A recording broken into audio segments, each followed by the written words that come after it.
Emperor, we come for you! We come for you!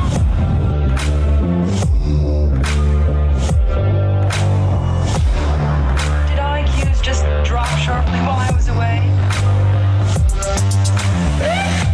Long live the fighters!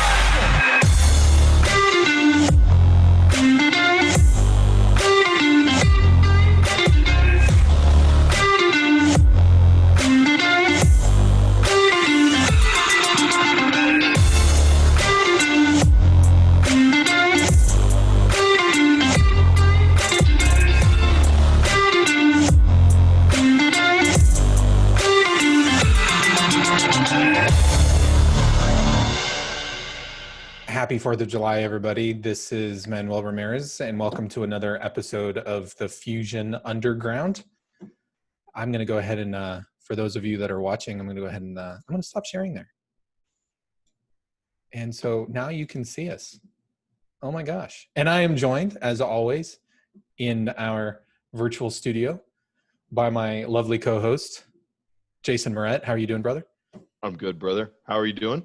I'm doing well. Happy 4th to you. Yes. Happy 4th of July. So while we're recording, there might be explosions going off in the background. Those are fireworks outside my backyard. So I live in the neighborhood that I live in, there's a street that comes right behind me. And there's a little cul-de-sac right there that comes up against my house. And they've been out there for the last hour or so firing off all kinds of fireworks. I'm really surprised that my little dog isn't bothered by them. Just little popping. It's used to it. He was running around the backyard, and he's like running around and spinning around, chasing his tail, and he's like, "I don't care," you know. And there's some pretty big boomers going off down the street, and he's like, "Yeah, whatever." He don't care. So, but it is 4th of July when we're recording. So happy 4th of July to everybody. For all of those who are patriotic, loving Americans, happy 4th. For all of you who are not patriotic, loving Americans, well then, happy 4th to you too. Happy Saturday. Yeah. Happy Saturday. All right. Well, we're at what episode is this? Is this episode 9 now? I think this is episode 9. I think it might be 9. Yeah, episode 9 here at the Fusion Underground, where we try to make sense of the world by having principled discussions about such topics as entertainment, current events, politics, and culture. Our mission is to educate people to become critical thinkers so they can live more empowered and happier lives. You can catch all of our RSS feeds over at fusionunderground.net. We're also on Facebook at facebook.com/AZ Fusion Underground. You can check out this video on YouTube if you're not already watching it there, on BitChute as well. Excuse me. And you can catch the actual audio version of the show off of Anchor, Breaker, Spotify, Google Podcasts, Radio Public, and Stitcher. You can just, if you do a search on any kind of audio podcasting software that you might have on your phone or, whatever, we should come up and it should find our RSS feed and you can start listening to it. And as always, feel free to send us email at contact@fusionunderground.net or just post on our Facebook page. We'd love to hear from you and talk about all that. We are starting to pop up on those searches. It's kind of neat. Yeah, isn't it? I put it in my phone and I was like, oh, look, like, what is the pod? I have a specific Beyond Pod. I have a very specific application that I use on my phone called Beyond Pod. And if you do a search for Fusion Underground, like if you go in and you say add new feed and you just do a general search for Fusion Underground, it actually pops up. And like if I hit boom, and there we are. There it is right there. And then you can just hit subscribe. So yeah, that's pretty cool. So you don't actually have to go out to the web page or to Facebook if you don't want to, and you can still catch us there. So yeah. So there's that. So what did you do today for the 4th? I didn't do anything. Oh my gosh, I did a lot of chores. I was being a patriotic American and mowing my lawn and keeping up my yard and cleaning up dog poop and cleaning my garage. But actually, it was a lot of fun. My daughter was out helping me a lot today. She's kind of my right-hand man when it comes to doing a lot of chores and stuff outside. She loves being right next to me, and it makes it fun. So yeah. Well, I grilled. We can't really do anything here in Arizona because for those of you who are unaware, for like the one listener who's not in Arizona listening to the show, if you live in Arizona, everything's locked down. So we went back on lockdown because COVID numbers were spiking. We're going to talk a little bit about that. And so because the state has been closing everything down and basically telling everybody hunker back in your homes, the whole state of Arizona is celebrating Independence Day under the threat of government lockdown. Isn't that fantastic? Irony. Yeah, It's exciting. Irony. Yeah. Yeah. So crazy. Yeah. It's bitter. It's a bitter topic right now. Yeah. It's a very weird 4th of July. It is. It doesn't feel like it. Up here, it really kind of stinks because normally we'd be in the parade. We've been in the parade for quite a few years now. Now, explain that when you say we. Is that just you, your daughter, your son, and your wife walking in the parade? So we usually go with the Masonic Lodge here in town. They have a float, and we walk in the parade for that. Last couple of years, we've done that as well as either for my work or other organizations. I mean, my work was supposed to get a float, so to speak, in the parade this year, but that got canceled. They're doing a virtual parade, which don't even ask me what that is, but you watch it, and it's basically like rolling advertisements, and I'm just not interested. So yeah, that doesn't sound like fun. No, so we didn't do that. There's no fireworks display, of course, here because in order to set off fireworks, people will gather, and people aren't allowed to gather right now unless you're protesting. Then you're free to gather without any mask or protection at all because nobody wants to, Yeah, I don't want to talk about that either. But so yeah, it's just really bizarre. And Tabitha's my wife's grandfather, his birthday is 4th of July, and he just turned 83. And we could have gone down to see him, but Phoenix has become such a hotbed of coronavirus, it's almost not even worth it. And so yeah, it's really awful. Yeah, it's kind of crazy. I have a couple of little tidbits that I want to share, that I want to talk about regarding COVID, especially here in Arizona, and generally speaking. We'll get into that in a little bit. But before we do, I actually have a funny for you. What? A funny? I have one of those palate cleansers, as we call them. I could so use that right now. Yeah. So I've got one of those little palate cleansers. So we're in a Sam's Club. Yeah, this is a Sam's Club. No, I have to admit, this is so juvenile.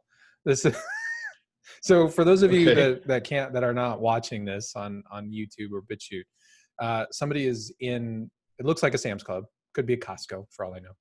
No, it's a Sam's Club. Is it a Sam's Club? You know this by the pizza? Just by the pizza sign. The pizza sign?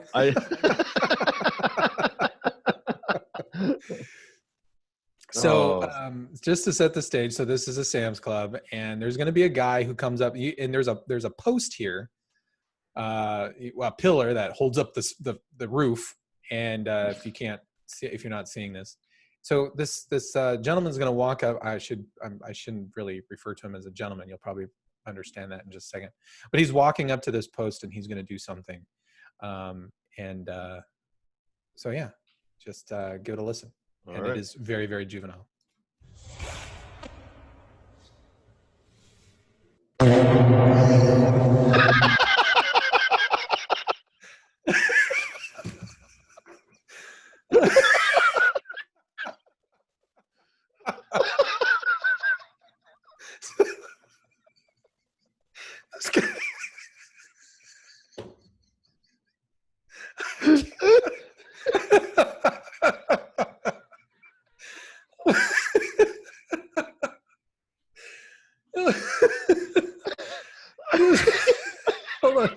Hold on.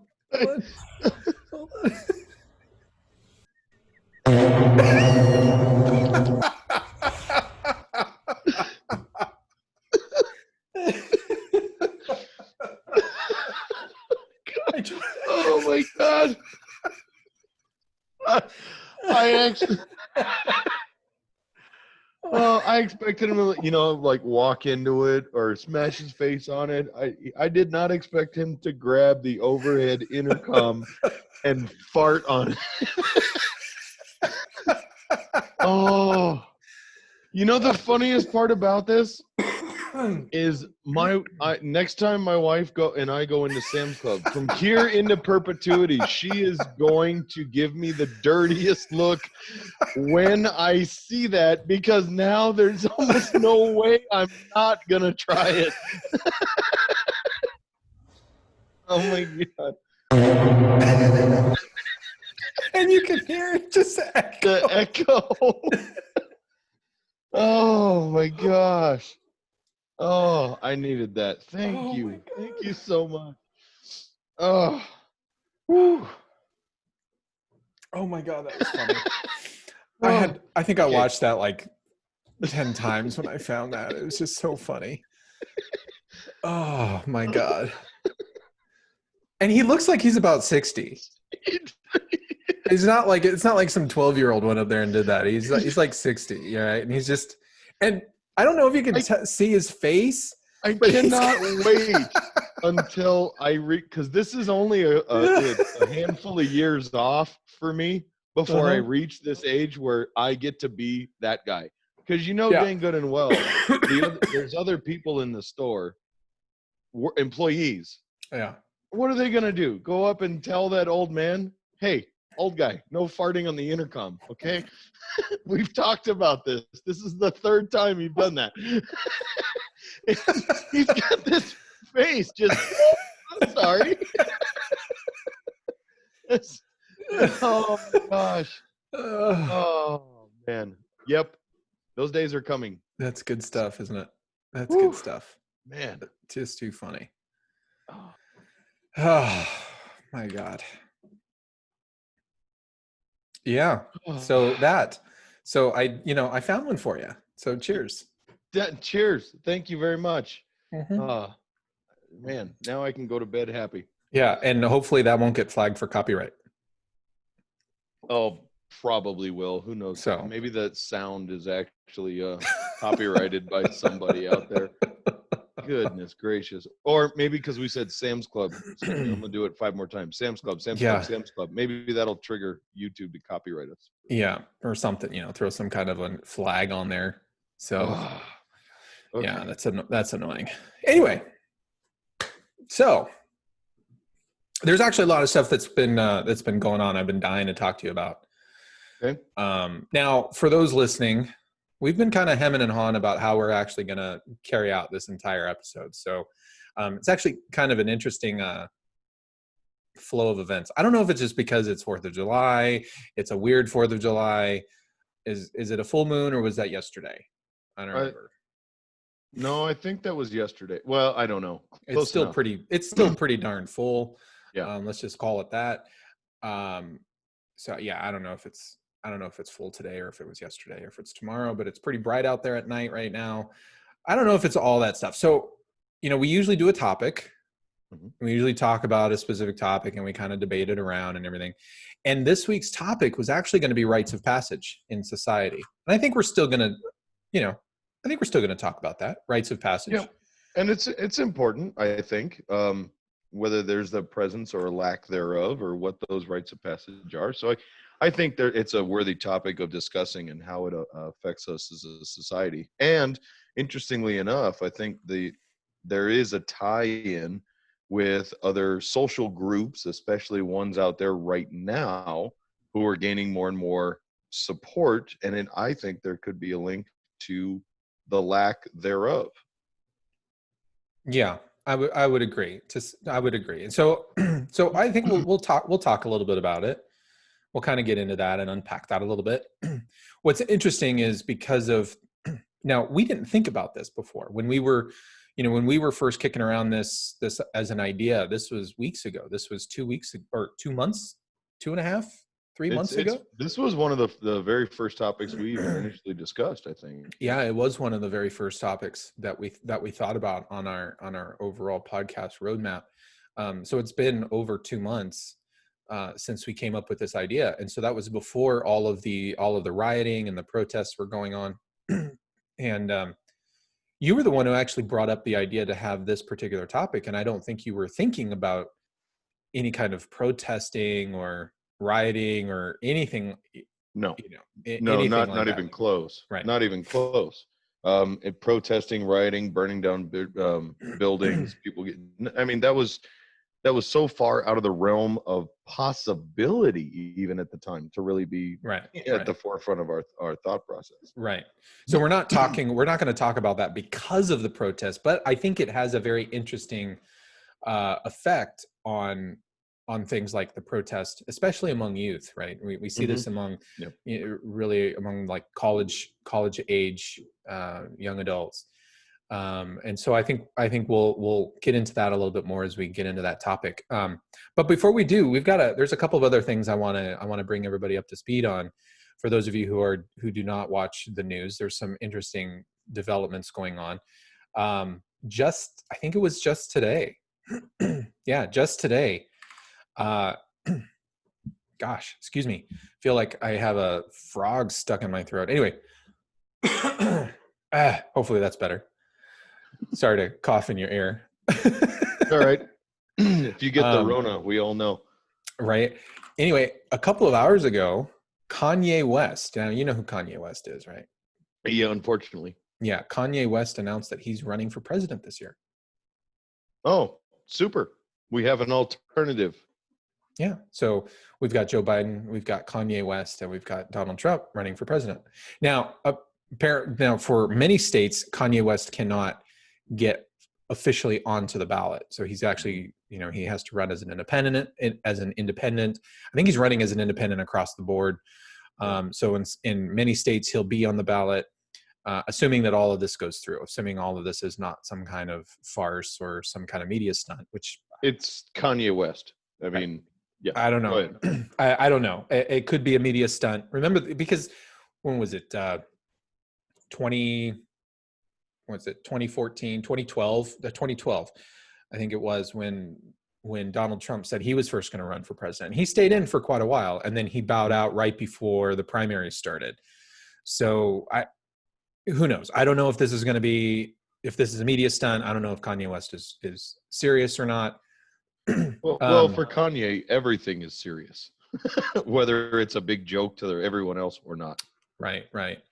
What's interesting, though, the first thing that popped into my head that I thought about when I heard the news, when I read it on social media, I couldn't help but think about what message that is sending to the Democrats, to the Democrat Party, because the Democrats, they tend to view all African Americans as being a singular voting bloc for the Democrats. Sure. And that has been the case for a number of years. There's reason why the Democrats think that, and that's because the vast majority of African Americans in this country, the vast majority of blacks do vote Democrat across the board. Mm-hmm. Now, if you're a Democrat strategist, obviously you're going to be a little nervous about this. Kanye West has now all of a sudden declared that he's running. Is this a ploy to pull a lot of the black vote away from Joe Biden? If you're a Democrat strategist, obviously you got to be a little concerned right now and thinking, does this give Trump a clearer path to the White House? And in all actuality, yes, it does, 100%. Because you're not going to, and this is my editorial, you're not going to pull Republican votes from Donald Trump for Kanye West. Very unlikely. You are not going to pull independent voters who voted for Donald Trump to Kanye West in enough of a mass to really make a difference. Right. The only place you're going to be pulling votes from is going to be from the Democratic base. So yes, it hurts Joe Biden. It doesn't help Kanye because he's not going to get enough votes to win. He's not going to win. Whatever. Yeah. And yes, you are clearing a path for Donald Trump if he does stay in. Now, Democratic strategists out there will tell you that they don't think that that's likely, and I think they're probably right. So what I'm guessing is probably going to happen is he's going to pencil whip as many votes as he possibly can right up until election time, and then publicly endorse Joe Biden and want all of his voters to go vote for him, because what he's likely going to be able to do that Joe can't right now is get some enthusiasm behind the young Democratic base out there who is not enthused by Joe Biden whatsoever. Very few people are. Well, I think what's interesting about this is Kanye West is a huge Trump supporter. He's a big Trump supporter. He's been for the last 2 years. He's come out. I mean, he's been to the White House a number of times. He's said very openly that he's a supporter of President Trump. Many Democrats excoriated him over that, and he came back and said, "No, I'm a free thinker. I think the way that I want. Don't be controlled by it." Kanye West has been out there among the Black population, telling them, you're your own person. Go vote. You don't have to vote like the way that a political party demands that you vote as a voting bloc, which is absurd. It is, and he's right. I mean, he is right in that regard. That is a true statement. Absolutely. Right. Blacks should not just be, go out and vote in mass as a Democrat. Or for the Democrats. I'm not saying they shouldn't vote for Democrats. I'm just saying that they shouldn't be looked at as a singular voting bloc. But, that's our state of our politics. We do that anyway now. So, sure. But it'll be interesting to see what happens. I mean, 2020 is it's clown world. It is. It's clown world marching to a tune with big floppy feet and red nose and Hong Kong 2020. Yeah, it's a little crazy. Yeah, and anybody out there living in Flavor Town, USA, right. I got to tell you, if you think that's the craziest thing going to happen to you in the next couple of years, just buckle up, Buttercup, because it's not going to get any better than this. Yeah. And it'll really be interesting to see what the media is like over the next couple of weeks over this, because I'm sure they're going to be the media is going to be throwing a lot of attention over to Kanye West. I mean, he's a name. He's a big entertainer. I don't buy his music, but I don't have to buy his music, but he is a big entertainer out there. And I think the media is they're going to be giving him a lot of they're going to be interviewing him, wanting to talk to him. It's going to pull a lot of press, I think, away from Donald Trump and certainly from Joe Biden. I think with as much negative press that Trump gets, I think Trump will be perfectly fine with it going forward, at least for the time being. But Trump has a way of creating his own media when he needs to or wants to. Sure. So I don't think it's going to impact him all that drastically. But if you're a Democrat strategist, you got to be a little worried, or you got to be a little concerned, and all of a sudden this throws a huge wrench into your plans. I think it was just yesterday, the Democrats, not the Democrats per se, but Biden's campaign said that they're going to cancel the rest of his campaign rallies. He's not going to do any campaign rallies. There was a story like 2 days ago or maybe 3 days ago saying that the camp will not release his cognitive tests because Biden a couple of days ago was asked about his cognitive faculties. Mm-hmm. And he said during an interview that or it was his press conference that he had a few days ago, he said several times that he was tested. He's always getting tested. Well, if you say you've been tested cognitively, then that means, well, where's the results? And so I think journalists were naturally starting to ask the campaign, well, what are the results of these things, of these cognitive tests? And they've said, we're not going to release them, which tells me that they're not, I'm not saying they're terrible, but they're not as good as they probably would like. I think if they were off the charts awesome, they would absolutely release them. Well, and that's probably true, but I mean, let's face it. He got some really bad advice from somebody on his campaign team to even bring that up. And I understand the idea, saying that you've been tested and are regularly tested all the time, and everything's peachy keen and fine. Well, it would be a lot better to say, no, I'm not getting tested. There's no indication that there's any reason for such a test. And that's probably would have been the better way to go, rather than saying, oh yeah, everybody's really concerned, and so we're having that checked out every couple weeks just to make sure, my cheese hasn't completely slid off my cracker. Right.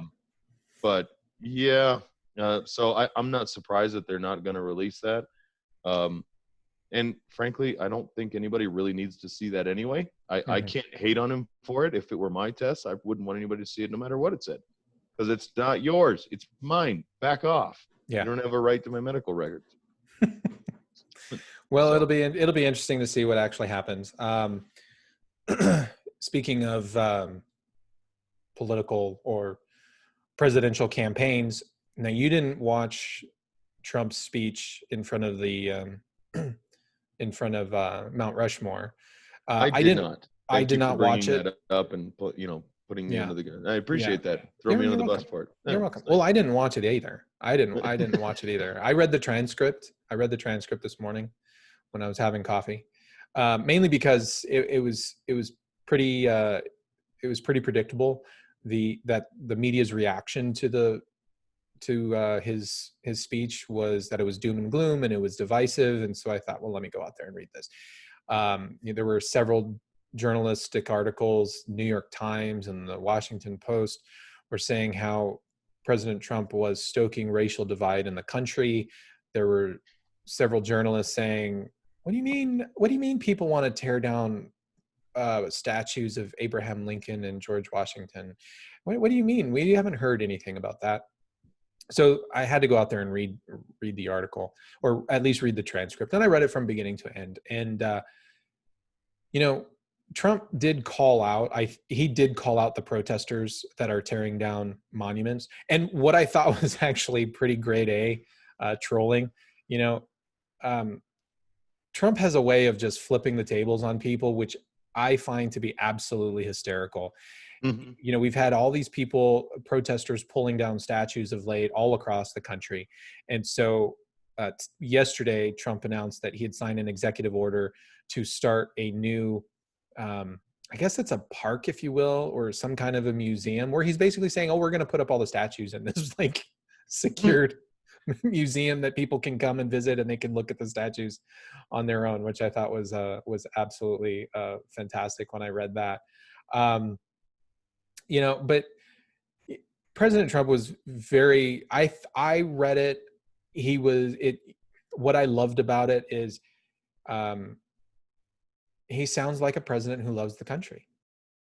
First and Yeah. foremost, I mean, it was a great read. Now, did he deliver it great? I don't know, but there are a lot of people saying it was, and people that even were never Trumpers, people who said, I'm never going to vote for him ever, all this kind of stuff, came out and said it was the greatest speech that he's ever given. And if he continues to give speeches like that every week from now until November, that he'll win by a landslide.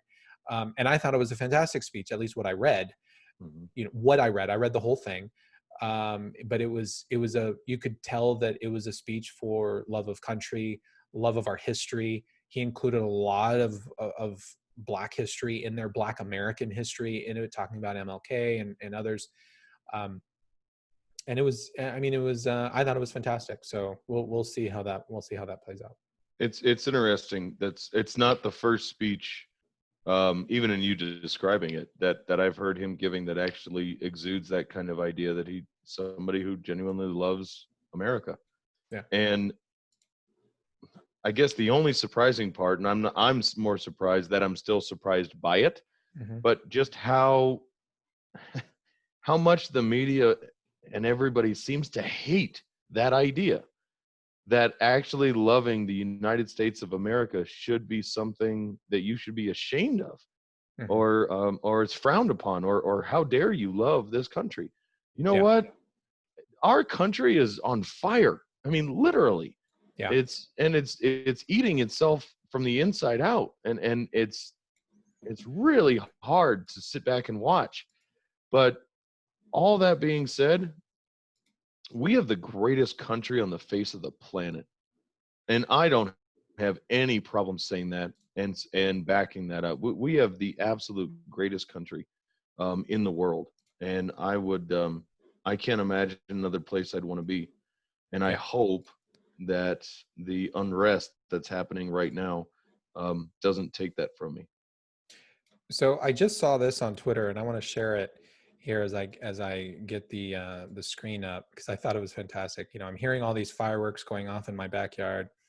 Um, and of course, I see this off of Twitter. This was from a journalist.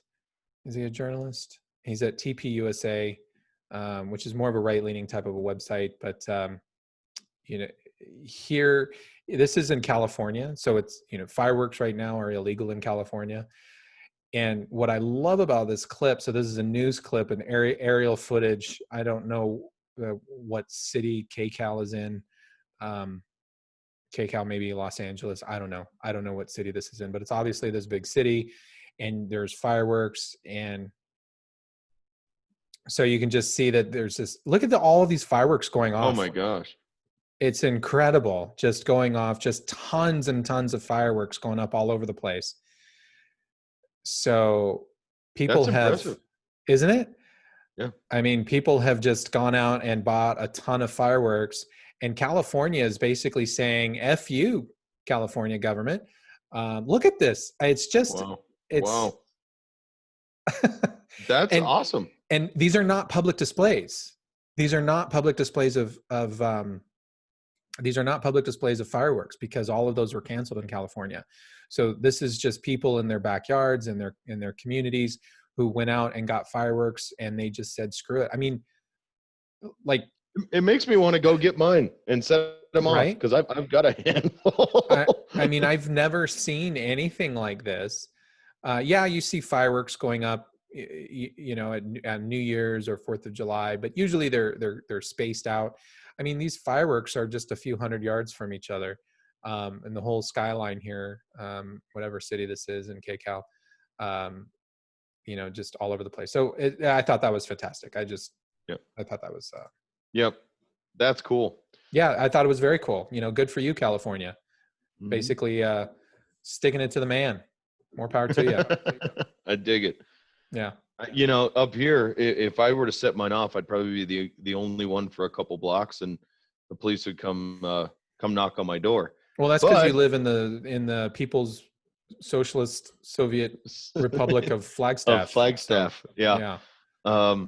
But yeah, man, if there was people setting them off basically every other door on every street, well, come get me, I guess. Yeah. Okay, so I have a switching gears here. I have an article that I found, and this is from a website called FamilyStoryProject.org. Yeah. FamilyStoryProject.org. .org. Yeah. Okay. And I don't really know exactly what this. They do research about. They do social science research in the area of family, you know, marriage, families, unwed mothers, you know, things that are really important to the socialization of family members, I guess, is Okay. only the best way that I can describe it. So yeah, that's what they do. So they do a lot of this research here, but this article is titled, "What is Family Privilege? A Q&A with Professor Bethany," I'm not even going to pronounce it, Letiecq. Latique? I don't even, I don't know. That was a pretty good try. I'm probably butchering the name, and my apologies, Bethany. But there you go. So this actually was published in August of 2019. So it was out. It's been out there for a while, but I just came across it this week. But this Bethany person, she's in favor of doing away with families because of family privilege. What? Yeah. No. Yeah. What? No, I wait. Yeah. But she's in favor of doing away with families. How do you even do that? I don't know. No. Okay. So she wrote this. She wrote a study that was published in an academic journal called "Surfacing Family Privilege and Supremacy in Family Science: Toward Justice for All." This article, it focuses on the concept of family privilege within family science, and so this is a Q&A. So the author asked her, "Can you explain briefly what family privilege is and how family privilege manifests in our everyday lives?" Her response: Family privilege is a term that was first coined in 2000. While other kinds of privileges are now talked about frequently, such as white privilege, family privilege has yet to become commonplace in our vernacular. Family privilege recognizes that some families are the beneficiaries of unearned or unacknowledged advantages in our society simply based on how they are configured.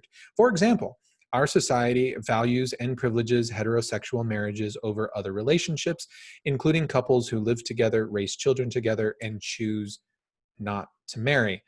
As I point out in the article, married couples receive some 1,138 benefits, rights, and protections that cohabiting couples do not receive, even though a cohabiting couple may be functioning in very similar ways to a married couple. For example, when a couple marries, they are instantly treated differently under the law, gaining access to spousal benefits, such as Social Security, or spousal protections, such as family and medical leave. No matter how long a couple cohabits, they will not be eligible or qualify for many of these benefits or protections. A common refrain is, if you want the benefits, just get married. But why should a couple be forced to marry if that runs counter to their beliefs, values, or desires? By not recognizing or valuing diverse family configurations under the law, some family forms are delegitimized and marginalized. They are disadvantaged, while other family forms, in this case married couples, are the beneficiaries of privilege and, in my opinion, are unduly and unfairly enriched. Now, that's just part of it. That's just part of this article. Well, first of all, I thought gay marriage was a thing now. I thought that was settled back in the Supreme Court a couple of years ago. Was that 2015, It was. 2016? So her gripe is not with the gay family. Her gripe is with the I want to live with my life partner, and he and I don't want to get married because of reasons.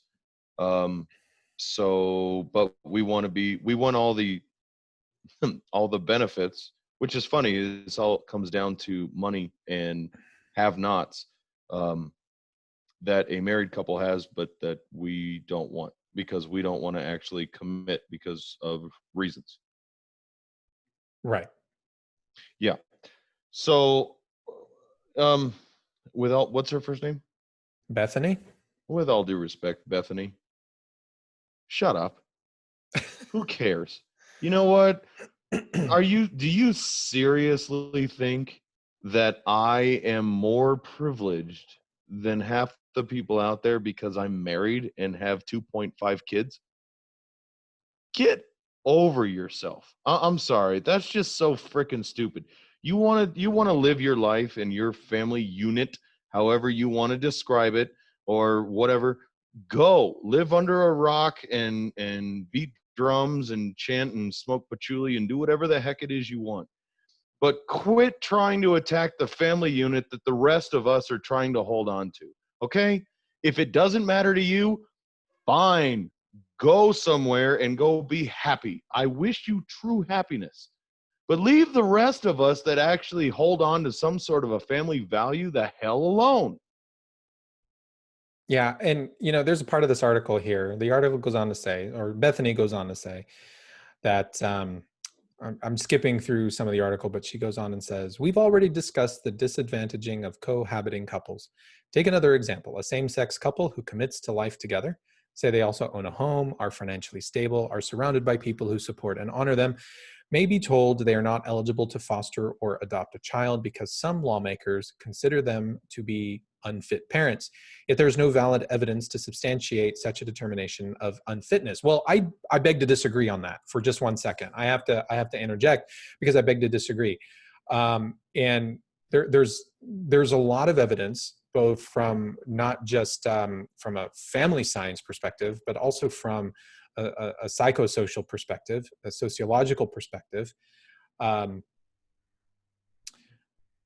that heterosexual couples produce more well-rounded children overall, because children can view how the fathers treat the mothers and how mothers treat the fathers, and they get socialized into those types of social norms that eventually translate out into society.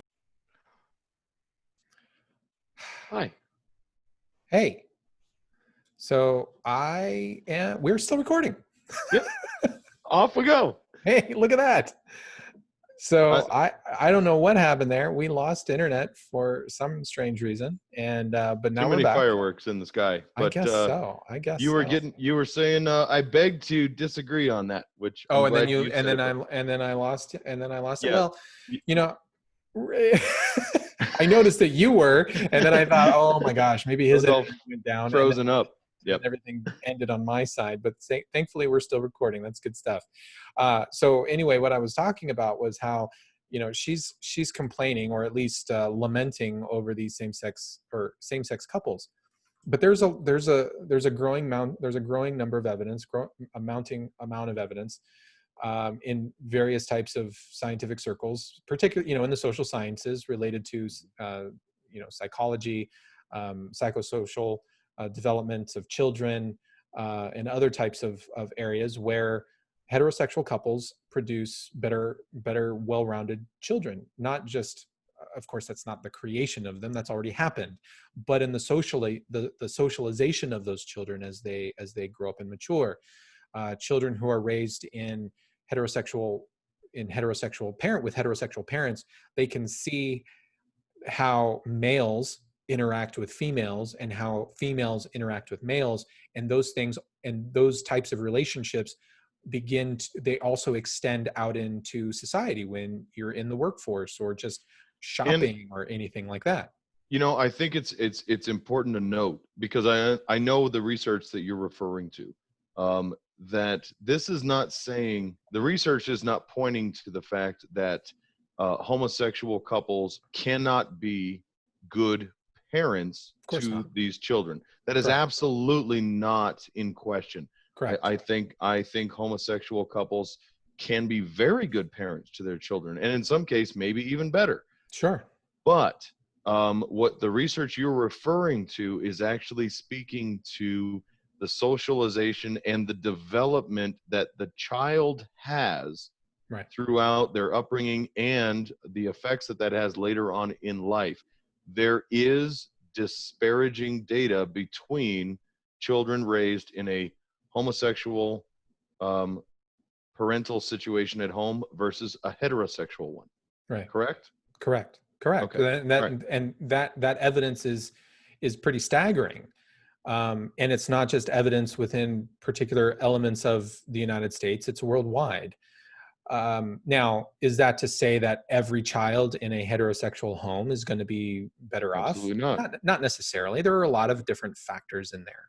Sure. But when you're looking at gender socialization and looking at and learning about how men treat women and women treat men, there's a lot to be learned there by a child who is being raised in a home where there are two heterosexual loving parents. Now, of course, people are going to say, well, what about the alcoholic and abusive husband? I'm not talking about those situations, Well, yeah. right? Those are, of course, those are You going to be damaging for children. when you're looking at data sets, and we've done this a little bit, but I think it's important to point out there are always outliers. Correct. And you cannot just disregard those. Absolutely, the data is valid. However, what you're talking about when you're looking at data in any kind of situation, you need to take the broad scope, and it's a law of averages. If you're looking Correct. at sample sizes of 2,000, let's just say, if you have two instances in your example where you've got alcoholic or abusive parents, that's only two out of the other 1,998. So unfortunately, outliers in either side of the argument are just that, they're outliers. So you have to Yeah. take the bulk of the data. I Yeah. think that's important, because I've heard you make reference data before and say, I'm not talking about these people or that situation or this. Correct. It's not saying that we don't recognize that, but anytime you're looking at a data set, you have to take those outlying data points, and they become removed from your focus, because otherwise you don't get a clear picture of what you're Correct. And the reality of the data that suggests this is all things being equal. So all things being equal, where we have two parents who are loving and committed to one another in the home, right? So if you have two loving parents who are heterosexual versus two loving parents who are homosexual, the children develop better socialization skills, generally speaking, growing up in that heterosexual household. Now, I don't want people to misunderstand. By me describing something is not the same as passing judgment for or against it. So just describing that this data actually exists and that this is what social scientists are actually experiencing and witnessing as they conduct these different types of studies, that's that's one thing. And having an opinion on whether or not homosexual couples or heterosexual couples, et cetera, should be raising children, that's a separate issue. So there's a difference between describing something and taking a side for something. And all I'm doing right now is describing that. Agreed. So, but there's also interesting data, very much so, against lesbian couples versus gay couples. And when I say gay, I'm speaking about the gay men couples. So the data amongst, when you're looking at well, and I have to preface that, right? I have to say that because okay. Well, because all right. Lesbians will say they're gay too, right? So right. Well, gay is gay, right? But there's no male version we don't have of gay. a term for that, and Right. maybe there is, and I'm right. that far I don't know. removed. I don't know. Right. So I have to differentiate that, right? So what you're saying is there's disparaging data versus gay women and then gay men. And gay men. Okay. Yes. So, and the only reason is because gay women have a term. They're called lesbians. Right. What's the gay male term? I don't want to say it. I don't. So let me make my point. Okay. So yes, when you look at parenting between gay male couples and gay female couples, what you notice is the lesbian couples, those home lives in many cases tend to be downright destructive. And that's actually quite surprising. Yes. Lesbian couples love to beat the crap out of each other. Really? Yeah, there's a lot of data that shows that lesbian couples love to beat the crap out of each other. Now, why is that? I don't know. Could it be that many lesbian couples they're tending to portray masculine traits, and so they're overcompensating for that masculine side that they're trying to I have no idea. I don't know. But it's a theory, right? But it's interesting. They're beating the crap out of each other, and if a lesbian couple is trying to adopt a child, one has to think, well, should you allow that? Now, if two gay guys are trying to adopt a couple, the data is much more favorable in terms of gay men adopting than gay women. You're looking at me like I don't even want to touch it. Oh man, there are so many things I really, and I guess observations that I have made that I, in the sake of just trying to be a peaceful podcast, I probably should shut up. I'm really working on that, but yeah. No, so it's interesting, however, that you mentioned that there's a higher rate of violence in the home with gay women couples than gay men. It surprises me only for when I think of an abusive parent, I guess, and maybe it's the old school mentality that it's always the man, it's always the father figure, it's the dad who's always the abusive type,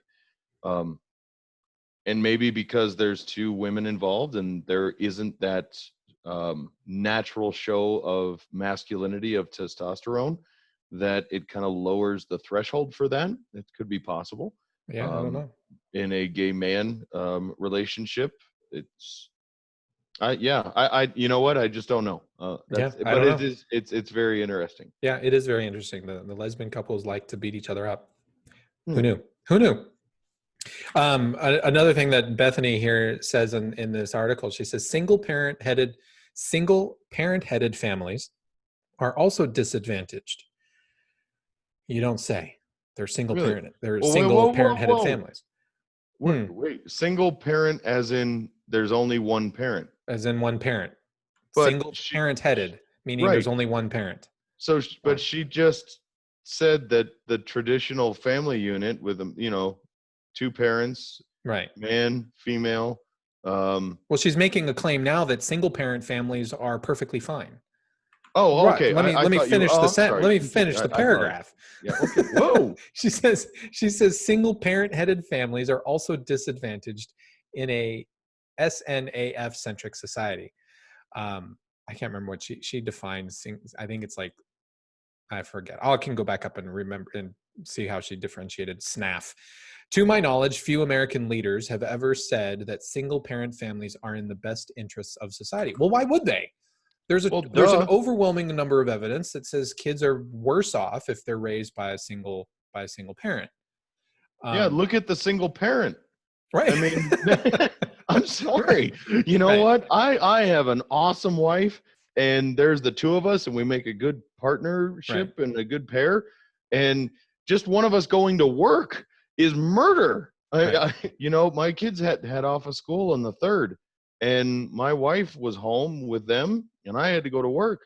I came home and I went, "Oh, honey, where's the children? I'll take them for a while, take a break," because she was a mess, Right. and that's not her fault. Well, we've already talked about how single parent Black families have been very destructive, not intentionally. I mean, I know the mothers have done the best that they can, but when the father is absent, it's been extremely destructive to males, young boys and girls. Sure. Being raised by a single mother. We've already talked about that and talked about the data for that and talked about the impact that has had for decades. And now here she's saying, well, we need to rethink our single-headed families and say that essentially those are perfectly okay. But the data is overwhelmingly against such a notion. Some families have to. You know what? Maybe the mother has to get her kids out of an abusive relationship, and it's better to get out than to stay in. That's a reality. In some families, one spouse passes away, dies. And you're stuck. There was no other option. We'll take the less extravagant situation, and growing up in a household as a child where you have your parents fighting constantly is destructive. It absolutely is. So even those, I guess, what I'll call a quote unquote natural divorce is might be better. But I don't know that and it sounds like she's not saying that the single-headed family is actually good, but she's upset that none of the politicians, lawmakers, etc., have actually come out and said that it's good. So right. She wants people to just come out and say it so that nobody will feel bad about it. Right. I guess. Right. Okay. Because in her position, she wants all families, regardless of however they're configured, and I would assume, I mean, she doesn't talk about, polygamist families, but I would imagine she probably, I don't know, that's an assumption on my part, assuming that, because she's basically calling for acceptance and extra stuff for any kind of family, no matter if it's one parent, two parents, three parents, or, etc. We're going to get into an equality discussion all over again, aren't we? Right. But yeah, no, that's absolutely right. She wants if you all of the benefits that are afforded, and it pains me to say benefits, but we'll say benefits that are afforded to a married couple with 2.5 kids in the white picket fence house, etc., should be afforded to every family, no matter how they define that. Right. So while I can appreciate the good-hearted intention that sounds like on paper, the logistical nightmare that could only cause, because now you're basically saying, hey, you know what, me and you and 3 other dudes, we're going to call ourselves a family while we're trying to get through college. And now we can get all these deductions and tax write-offs and all this other stuff and some, this and that, because we're not, we're starving college kids. But if we call ourselves a family, then, hey, you can't judge, and I should get all the same stuff everybody else does. Right. Right. So where does that end? Right. I don't know. Who knows? So, anyway. All right. Well, I'm going to shift gears here. There was I want to play this video for you. Let's see if this actually if that's actually, let me, you know what? I don't even know if I'm sharing my sound with you. So let me redo that. Yes, I am. Okay. I just needed to make sure I was sharing sound so you could I hear was it. like, So I didn't hear anything in the fireworks, but I heard the fart loud and clear. yeah, I intentionally turned the sound off for the fireworks because I wanted to talk through it while we were watching it. So let's watch this video here. Okay. And I muted her. So I got to turn the volume back up. Well, but I was watching. Yeah, you were. Watch. Now Next person who has the sheer nerve, the sheer entitled caucasity to say all lives matter, I'm gonna stab you. I'm gonna stab you. And while you're struggling and bleeding out, I'm gonna show you my paper cut and say, my cut matters too. Next. Okay, so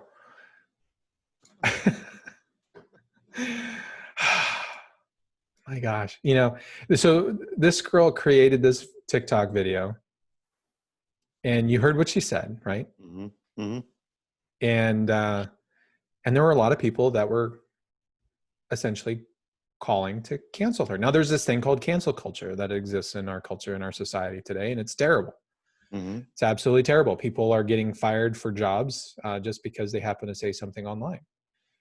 Right. And there were a lot of people that went to social media and were basically blasting this girl and saying that, you know, trying to figure out where she lived and where she works so that they could cancel her.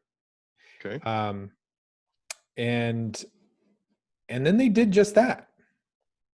And you know, she made another video, and I'm trying to put it up here in a second. She made another video where she talked about being canceled and what that was like for her.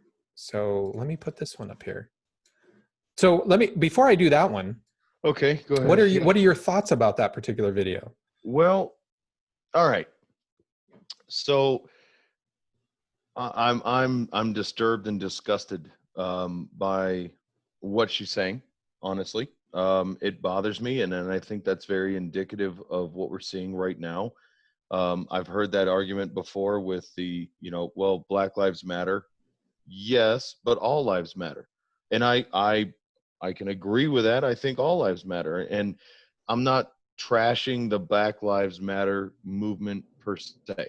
What I get very, very upset with is the idea that even discussing an opposing argument causes you to literally threaten to kill someone, and not just kill somebody, but she's saying to stab them and watch them lovingly bleed to life and struggle to cling to life.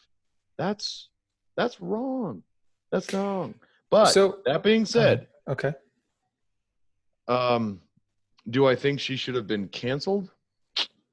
I can't necessarily say yes. You know, we had a very honest and difficult discussion about free speech and people's right to say really stupid stuff. And, you know, yeah, that's her right. She shouldn't be canceled any more than someone like, I don't know, pick somebody getting up there and saying, you know what, this Black Lives Matter is blah, blah, blah, blah, blah. If I hear one more person saying that, I'm done with it. You know, all lives matter. And if Black Lives mattered before, why, where were you complaining about the thousands of Black people killed by Black people just in the last month? I mean, it's, you know, they've got a right to say that too. And I have to be able to put my personal feelings on what's being said aside and look at their right to be able to say what they want.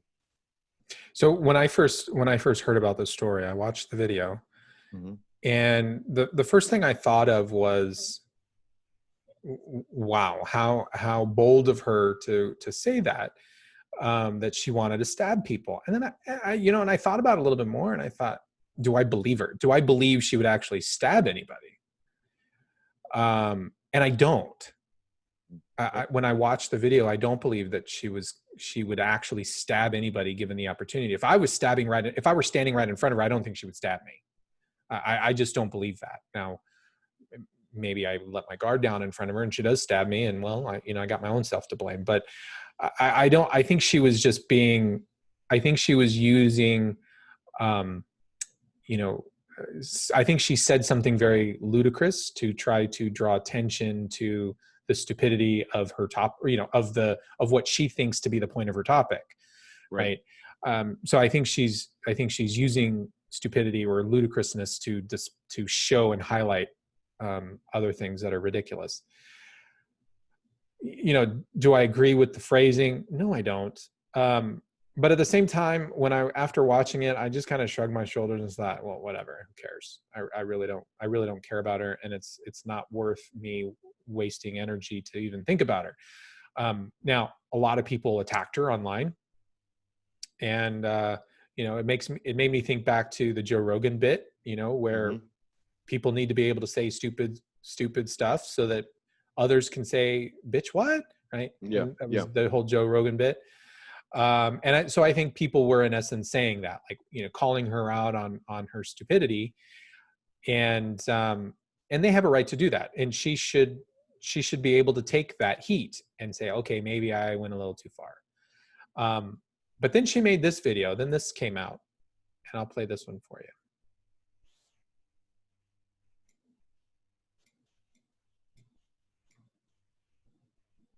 Now it won't play. Play, damn you. Yeah. Okay, there it goes. I have gotten death threats, rape threats, violent threats. It was okay. But now it doesn't make my future. My future's entirely compromised because Trump supporters have decided to come for my life. God, this sucks. You guys suck. I'm too strong for you. I'm too strong for Trump supporters. Okay, what she goes on to say in the video, so I wanted to play that part.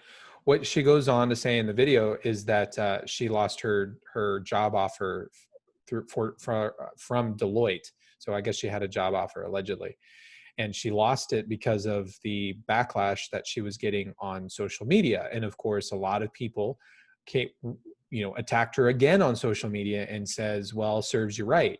So in essence, she got canceled for that. And again, I thought about it and I thought, well, Deloitte has the right to fire her. But I also kind of feel like, well, shame on Deloitte for firing her. And of course, other people were saying, well, if she's going to be dealing with clients, we have no idea what job she had. But people were saying, well, if she was going to be dealing with clients, then they can't really have her in front of clients. What if, how are clients going to feel, et cetera? And I thought, well, I felt very strongly that Deloitte probably overstepped, even though they have the right to pull the job offer. Because what I'm really tired of is I'm really tired of companies folding like this. I'm really tired of companies just saying, fine, we're just going to fire you, because now what it does is it emboldens other people and emboldens other groups that say, if we can find where this person works, this person said something that we don't agree with, whatever that may be. And now we are emboldened. If we can find out where they work, we can attack their work and put pressure on their employer so their employer can turn around and fire them. I think that this is a destructive road that society is on. And I really wish Deloitte hadn't done it, because I think it just emboldens the mob to continue to do this. And to me, now I start having issue. What are your thoughts? Well, okay. All right. So we take this back to the free speech discussion that you and I had. I don't agree with compelled speech. I don't agree with censored speech, but I do agree with the idea that you stand by what you say. It is on you. And we had that discussion, I think, probably almost, beat that one to death. I don't believe that anybody should really compel you to what you can or cannot say. However, I do believe that the consequences of your voice are yours to own. And I say that lovingly. I mean, we are you and I are sitting here right now broadcasting our voice to a lot of different people. And I don't believe that we're in a position that we can't stand behind what we've said, because we try and approach these topics from a position of values and principles without trying to lead credence to one way or the other. Now, that being said, do I think that they should have fired her for that? I can't say yes, I can't say no, only because I don't know exactly why they chose to withdraw said job offer. It could very well be you are making threats to other human beings, and that puts us as a company, and a big company, in a very highly liable position. I don't think maybe we need to rethink this position. I don't think this is going to work.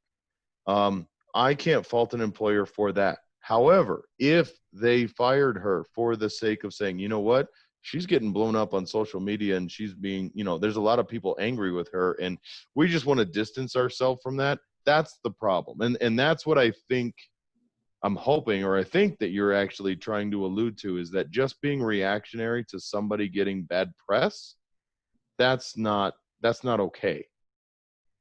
Well, and the other thing too is, as far as I know, I don't have a TikTok account. I don't go on TikTok. Judging by the first video that she posted, she doesn't talk about Deloitte. I don't know if she talks about Deloitte on her other TikTok channel, on her TikTok channel. But let's assume, for the sake of argument, that she does not, that she hasn't talked about Deloitte. Then again, I have to go back to, well, then why? Why was the job offer pulled? Now, there is a difference between, obviously there is a difference between we're rescinding our job offer versus firing you. Her offer, she had an offer and it was rescinded. So she wasn't actually employed. If she were employed, I think it would be a great opportunity, as if I were her supervisor, if I were her boss, maybe tell her, hey, you know what, maybe you should take down that video. It's causing a lot of heat. Would you mind taking it down? I'm not going to force you, but can you take it down? But it's also a great opportunity to turn it around and say, hey, look, this is a learning opportunity for you. What are you doing? No, and that I agree with that. And I had a situation at work, and I have before, where there are things being said on, let's just say, Facebook. And, those situations are like, hey, you are representing the company by just the fact of your employment. Your name and position are known within this town, especially my town. It's small. You need to be a little bit more cautious about what you're putting up there, because it can come back. I don't think that there's any reason to, I don't think that that's necessarily bad. Saying, you know what, we're just going to outright fire you just because we don't like any of the social backlash that you're getting. No, I don't agree with that. Yeah, I just don't agree with her losing it. No, and what I'm really interested in is she's blaming Trump supporters not taking any ownership of what she said. That's I guess, and that's it's a hard hurdle for me to jump over and actually be empathetic. And I'm sorry, I'm really trying. And I'm trying to say, yes, do I think that there were a lot of things that could have been done differently, handled differently? Yes, I take that into account. But that's the learning opportunity that she really could say, okay, whoa, you know what? I fouled up. I was mad. I was frustrated. I really believe in the Black Lives Matter cause, and I'm getting a lot of people saying this stuff, and I'm just so frustrated with it at the time. That's why I said that. And I shouldn't have said that. I shouldn't have posted it. So life lesson. I think her crying and blaming Trump supporters was actually the worst video than the initial video, in my opinion. Yeah, I can agree with that. In my opinion, in the first video I watched it, I thought, she's young and dumb, and who cares, right? That was my first reaction to the first video. The second video, I thought, well, now you're literally attacking a very specific group of people. Anybody, when the first one, when she said anybody who says all lives matter, that's going to make me mad, that could be anybody. That could legitimately be anybody, and who knows, and right. but when she comes out and says, and she's attacking the Trump supporters and naming them very specifically as this group of people, I thought, whoa, now you've gone over now you've taken, you made a video at first that was probably in a little poor taste, which whatever, but then you made another one that was just even worse in my opinion, and you're trying to fix a wrong by making a complete and total fool of yourself. What are you doing? Well, Stop. You're Stop. trying to politicize the opposition to a social justice movement. The two shouldn't be connected. Well, how does And she even yet, other Trump supporters? that's my point. That's exactly what I'm getting at. If you really believe in the cause and you really believe in the movement, then that should be the focus. The political alignment should not or ever come into play. Right. And that's assuming, you're making a very big assumption that half of the people out there, marching right along with you for Black Lives Matter don't support Trump. Right. Or the other assumption that everybody who's come up and said, you know what, I don't agree with the Black Lives Matter movement, I think all life is precious, all those people must be Trump supporters. Right. That's really disparaging. Right. I thought it was really bad. But what's interesting about this story is it actually gets a little bit better. And okay. And I intentionally did it this way. I intentionally did not tell you the ending of it. I don't know how people found out. It's amazing the sleuths that exist on the internet. But people actually found out that no, she never worked for Deloitte. She didn't have a job offer for Deloitte. What she had was a 2-week internship offer at Deloitte, because she's just a recent graduate from Harvard. So she did graduate from Harvard College, Harvard University. But she only had a 2-week, which I don't understand how you do a 2-week internship. That seems really small, really short to me. But she had a 2-week internship, and they said, okay, we don't want you to come and be an intern at our company at Deloitte. So the whole thing, so it just seems like the whole thing, she's, does she have a lot of credibility now? No, I don't. I think she's misrepresented a lot of this. Sadly, I hope that at some point in the future, she can take ownership for her own actions, learn from this and move on. But I also hope a lot of other companies learn from this as well and say, you know what, we're not going to fire somebody just because they happen to say something dumb online, as long as they're not representing our company doing it. Mm-hmm. So I think there's differences there. Yeah, and I've always been a believer, if you're not sure whether something is right or wrong, flip it to an opposing side and see if it feels right that way as well. So, if we want to make it a political example, if she would have initially said, if I have one more person come up and tell me Black Lives Matter and I'm going to stab them to death and blah, blah, blah, blah, blah. And then she's attacked by quote unquote Biden supporters because that's how they are. And then she got fired. Is that right? If the answer is no, then it's not right for the other either. Yeah. And I think we need to be able to look at things, pause, time out, let's flip this around, look at the argument from the other perspective and see if it holds water, then okay. If it doesn't, then it doesn't. Yeah. All right. Well, let's switch gears here and let's talk about our topic. What do you think? All right. And our topic is really well, why don't you talk about it? Why don't you because you were the one who brought this whole thing up. Not that I dislike it. I actually love the topic, but it's rites of passage in society. Why don't you set the stage for it? Well, you love being able to flip that around on me every once in a while, and that's okay. I know. You get that. Oh, that sick grin.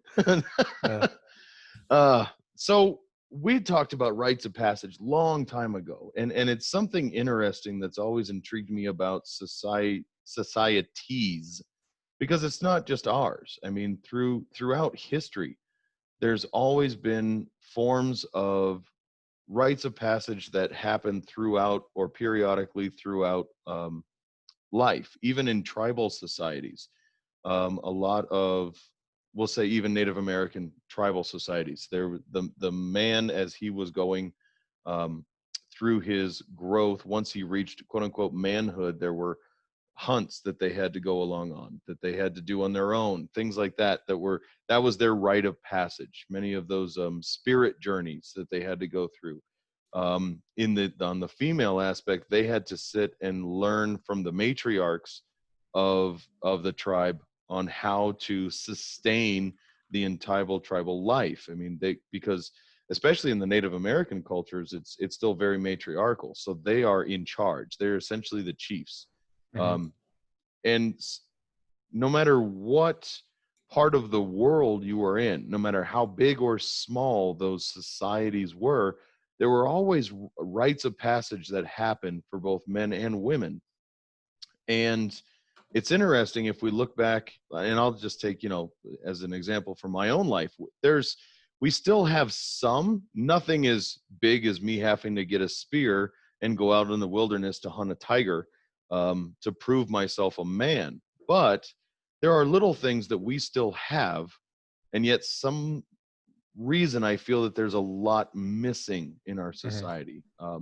So it's been an interesting thought, and we've talked about this where I believe there's a lot of interest in, fraternities, in social groups, even the military, police force or public service, that boot camp or that acceptance, earning your stripes up to that point, and then being accepted amongst the ranks of your peers.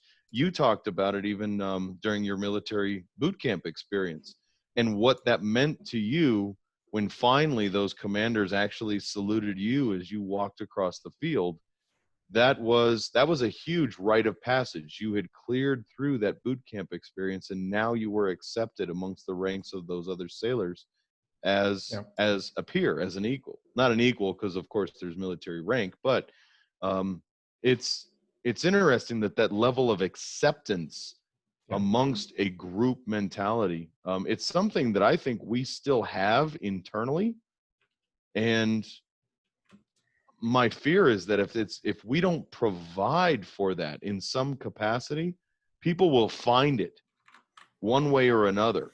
And unfortunately, I think it can also lead to very nefarious groups or societies. I think that's one of the appeals that young people have, especially young men, towards gangs, because there's an initiation, if you will, and then they are now part of that group, part of that gang. They've earned their stripes, and there's an immediate family almost aspect to that, where you are now one of us. What I like about rites of passage is the fact that a rite of passage is a ceremony. It's typically some type of a ritual or ceremony that is performed, that is performed for somebody, or is essentially done to somebody. So when you're going through that rite of passage, you're at the center of that particular ceremony or ritual. For me, what I like about it is that ritual component is really a mythological story that is manifested within physical space. So we talk about various myths and we talk about how they impact our lives, but when we do ritual, we're bringing that mythology into the real world. And when you're going through a rite of passage, now you are an active participant within this ritual, within that mythology. Yes, the other people who are performing that ritual are part of that mythology as well, but not in the same way as the person going through that ritual themselves. And when we're talking about a rite of passage, what we're talking about is we're taking that person and we're essentially breaking them away from what the life that they used to live before. We're snapping that away from them, and we're saying no more. Often this is done with, in past societies, this was done with young males. We're basically saying that your childhood is over. Your childhood is over. We're breaking you from that. You're no longer a child, and we're going to reimagine you or reintegrate you into the world of adulthood, into the world of the tribe. And you are now not only just a man or a woman among the tribe. You're no longer a little boy or a little girl. You are now a member of the tribe, but you're also a man, or you're also a woman. That's recognized by that, and I Right. think that's an important aspect. Now, we also have a lot of we have many different rites of passage within our society today. Um, some of them are important than others, but they don't necessarily happen for youth, and I think that's what's really important, what's really missing. So for example, you go through, if you go to college, there's going to be a graduation ceremony, right? If you join the military, you're going to go through boot camp or something like that, and there's going to be some sort of ceremony where you pass and review, right, where you're being brought into the fold. And there are these different types of rituals, but what's interesting is when you're a kid, we don't really have a rite of passage for a kid. Now, some might say, well, we do when you graduate high school. When you're 18, typically you tend to be about 18 years of age. But I would say not even then, because although, yes, you graduate high school, and while many students are at least 18 years of age, and they're technically an adult in the eyes of the law, there are still a lot of things they can't do. They can't rent a car. Yeah. You have to be like 25, right? They can't drink alcohol. You got to be 21 to be able to do those things. So they're still not a fully integrated member of adulthood. Well, and what you were talking about was basically breaking that person away or breaking things away. I'll take it a step further and say that there's actually an element of death and rebirth. Mhm. Even you know, it's a really, no, I'm not going to use that as an example. It's a bad one. No, tackle it. Okay. You know, so okay. There's, when you're talking about actually sloughing off, we'll take the Native American culture as an example. You know, you went on your spirit quest. Okay. Mhm. You left childhood behind. You were given the tools of adulthood. Usually, or at least way back when, you went naked Right. because you were stripped of all of your childhood possessions, and you had to survive and earn your life as a man. And that doesn't mean that you're always necessarily alone. There's also an element, as you were talking about, bringing in mythology. There's always a guide, right? Even in the Native American culture, that's where you found your spirit guide, because that was to lead you through, and you brought that magical or mythological element with you. And learning about that and learning about yourself, you broke through the barrier from childhood to adulthood. Nowadays, I mean, the only passages for children, I wouldn't call graduation of high school even a rite of passage anymore. That just means you survive school without getting your butt beat up too much. Right. Um, Right. you know, I think of some of the Catholic cultures, and let's take the Hispanic one. You know, the quinceañera was supposed to be, originally that was a rite of passage for young girls to become young women. Mhm. Now it's kind of more just like a Sweet 16 thing. Correct. We've actually, and I'm not picking on the culture by any means, but we've actually watered that down to a point now where it doesn't have the same significance for that young female in her development. So right now, I guess I can't think of anything that really would, I think, quantify as necessarily a rite of passage. And I think a lot of people are looking for that, because the expectation, like you talked about, leaving childhood behind and becoming an adult, you know, you graduate high school. I mean, the most demands of you is like, well, what are you going to do with your life? Well, I don't know. You know, I guess I'll go to college. Okay, well, that's just doing the same thing you've already been doing in childhood, but now it costs you money. Right. Right. You know, and so I don't think we have that immediate demand to be that member of the tribe, that productive member of our adult society. That demand starts now. Childhood is over, adulthood starts. You have made it. Go do it. It's time. I don't think we have it. No, and I don't think we have it either, because not all Hispanic families will do quinceañeras, for example. Uh, you know, not, and yeah, we mentioned high school graduation, but to your point, it's not a ceremony where we're welcoming you into adulthood. to your point, we're just saying you graduated high school, you finished high school. That used to mean something, Sure. Yeah. in our country. A lot of people didn't go beyond high school. And so graduating from high school was a big kind of a ceremony. And you graduated high school and you were going off into the workforce. And I think maybe at one point it had more of an air of a rite of passage into adulthood, but I don't think it holds that today. I think it's much watered down. I think generally speaking, we don't have rites of passage. I mean, different groups might have rites of passages that people go through. I think this is a particular problem that it really affects male youths in the country. I think more so than it affects female youths in the country. Quite honestly, all women go through a certain type of rite of passage as they go from childhood into adulthood, and I know there are going to be some people that are going to hear it and go, "Oh, hey, this is ridiculous," right? It's but okay. Go ahead. They do have their first period, right? And Right. and that's something that is tend to, I don't want to say celebrated necessarily with mom, but it can be more of a bonding moment with mom as mom but teaches it is, you, and I've even heard that before. I mean, it is. Welcome to being a woman. you're a young woman now. You can have that's children, right? And that absolutely. and yes, it happens at a very young age, but I But think it's here's the fun. I'm sorry, I keep cutting you off, but I can't help it. yeah, I know you do keep cutting me off. it's we get so we almost get embarrassed by it or shame it like it's a bad thing, and I think that's really wrong, and I think that's having a very negative effect on our society as a whole. You know what? You have your first menstrual cycle. Yep, you're a young woman now. It's time. I'm not saying go out and have babies just because you had your first period. That's not what I'm saying. Right. But understanding that rite of passage for that young lady is happening or has now happened. Celebrate that and develop from it.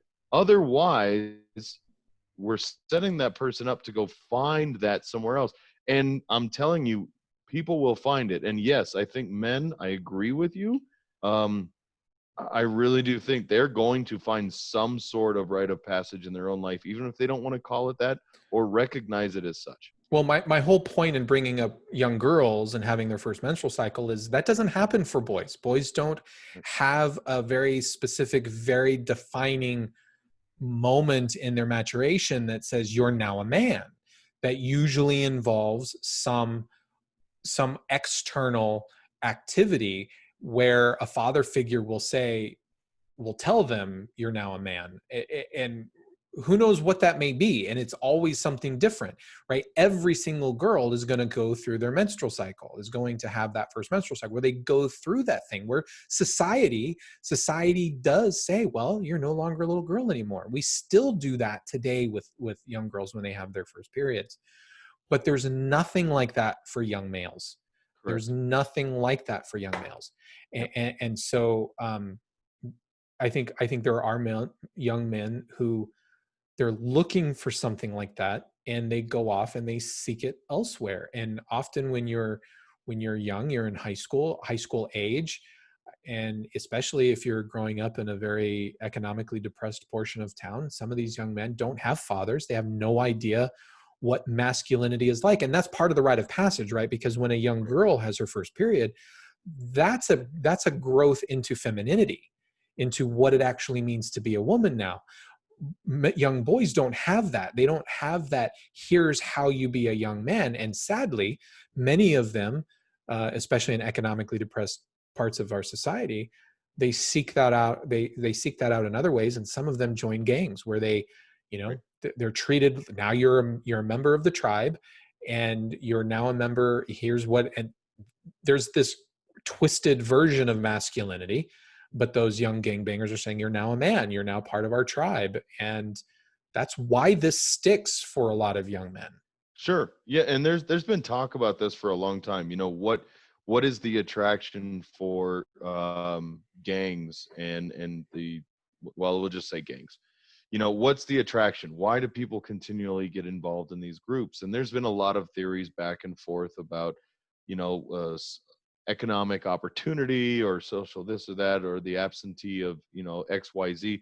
But I really do think that there's not that transition that's absolutely apparent. And it creates an inner desire. And I don't think men today even know how to verbalize it or recognize it as a rite of passage, and how to seek any kind of productive means to satiate that need. So they're going to find it at the most convenient or most available place possible.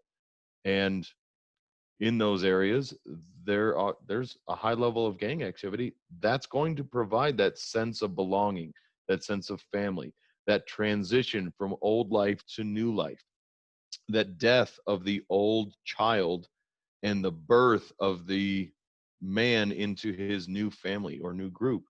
And that's not saying that's entirely negative everywhere. I mean, gangs are I'm not going to support gangs by any means, but even in in religious beliefs, or in the faith, if you will, there's a baptism, or if you had your baptism as a baby and you go through a confirmation later on, that's the idea as well. You're leaving your childhood beliefs and rededicating yourself. It is a rebirth. It's the death of your old life and the rebirth into the church family, and now you belong as part of that congregation. So, I mean, that rite of passage, the ritualistic idea, exists in a lot of other places. And I think, and you brought up the father saying to the son, well, now you're a man. Well, that can be very, very cut and dry, just as simple as I said it, but that's also very ambiguous, and I don't think that even will create that kind of satisfaction that most people are looking for. No, I don't necessarily. I mean, sometimes it may. I remember the very first time my dad told me that the very first time my dad ever told me, well, now you're a man. I think I was 18 years old, and a cousin of mine died very tragically, and I spoke at his funeral, and it was one of the most difficult things that I had to do. And there were probably about 100, 150 people that were present. And it was very emotional. He was young, and I spoke at his funeral, and I gave a very, very nice and respectful, speech on his behalf, and talked about him, and it was loved by everybody that was there. And that was the very first time my dad actually held me afterwards and said, "You're now a man." For having to do that, because that was a very, very difficult thing for anybody to do, but, especially at that young age. And most men don't have that. Now, was that a rite of passage? In a certain kind of figurative way, I think it was, but that's not a rite of passage that people want to go through. Speak at a funeral. When you're 18, have a very beloved person in your life die tragically, and then speak at their funeral. That's not a really good rite of passage that anybody wants to have. But I think we're seeing a lot of this play out today in the news and the media.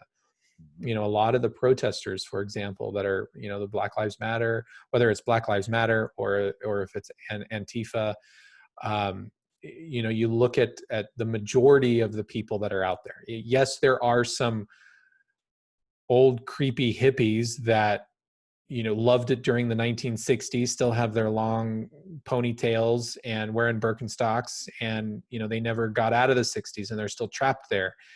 And they're flocking to these protests, et cetera, wanting to reinvigorate the 60s that they lost. I'm not talking about them. Peace, not war signs. Right. Oh, wait, wrong sign. Yeah. Hold on, I grabbed the wrong one out of the trunk. Their long hair with ponytails now all gray. The one I'm talking about. It's all gray now, and they look like they're on Social Security, but they're hello fellow kids. Kind of walking into the crowd. I'm one of you, man. Right. I'm not talking about those guys. I'm not talking about those. Right. I'm talking about the college kids, right? The ones who are between the ages of 18 to maybe 24. They're still in college. Maybe they're in grad school or something. They haven't had their career hasn't started. Maybe they haven't chosen a career, or they're still learning for their career.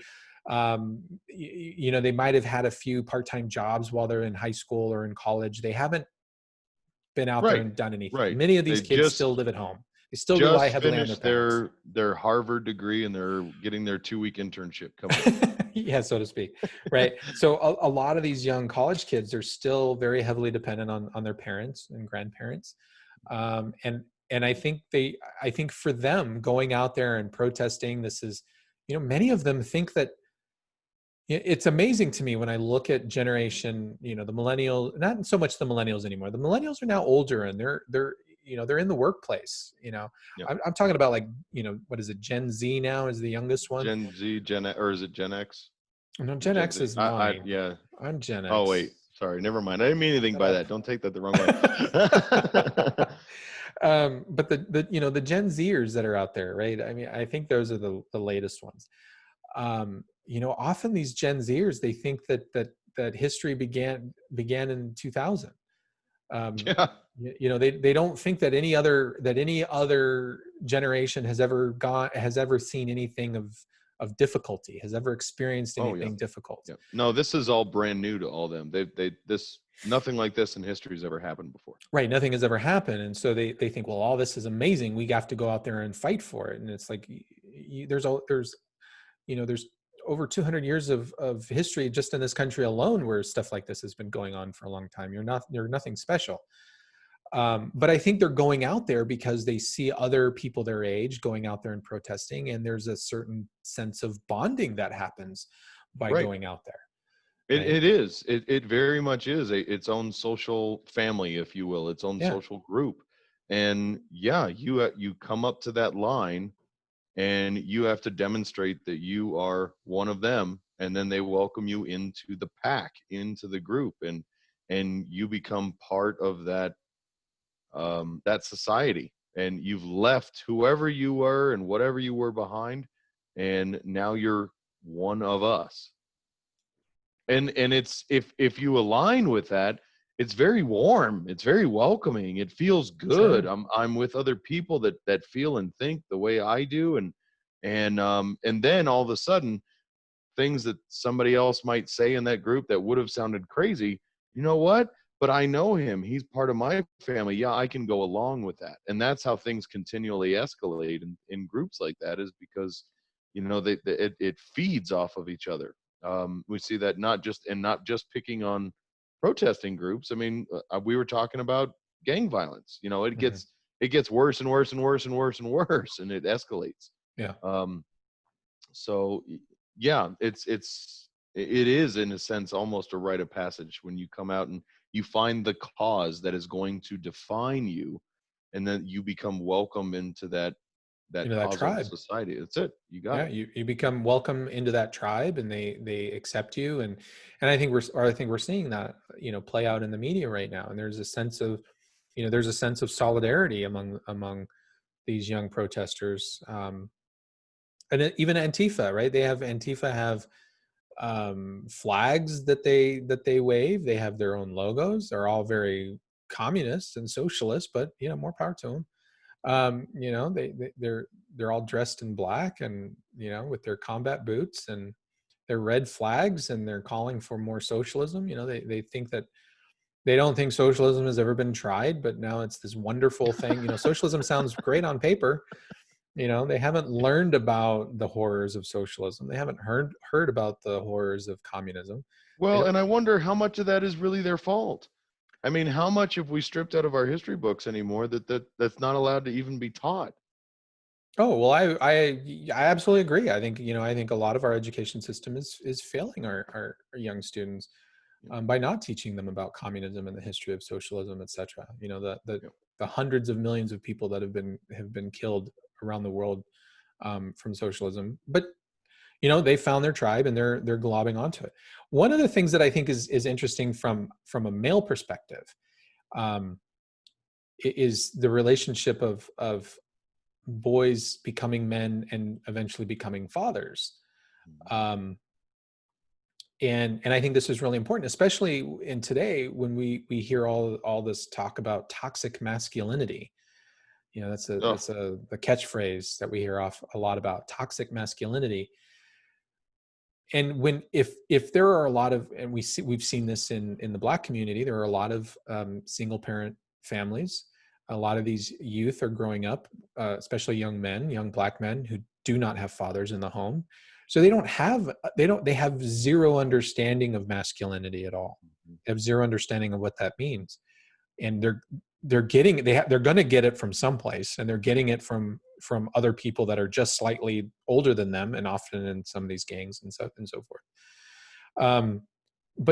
But a rite of passage, especially for young males, is a way to show them and teach them and educate them through the entire ritual, and even in preparation for the ritual, what masculinity looks like in society, in that group. And when you've passed through it, you're going to have to follow these rules, right? We are men in this society, and we follow these rules, and we've established these rules, and you're going to be a part of them.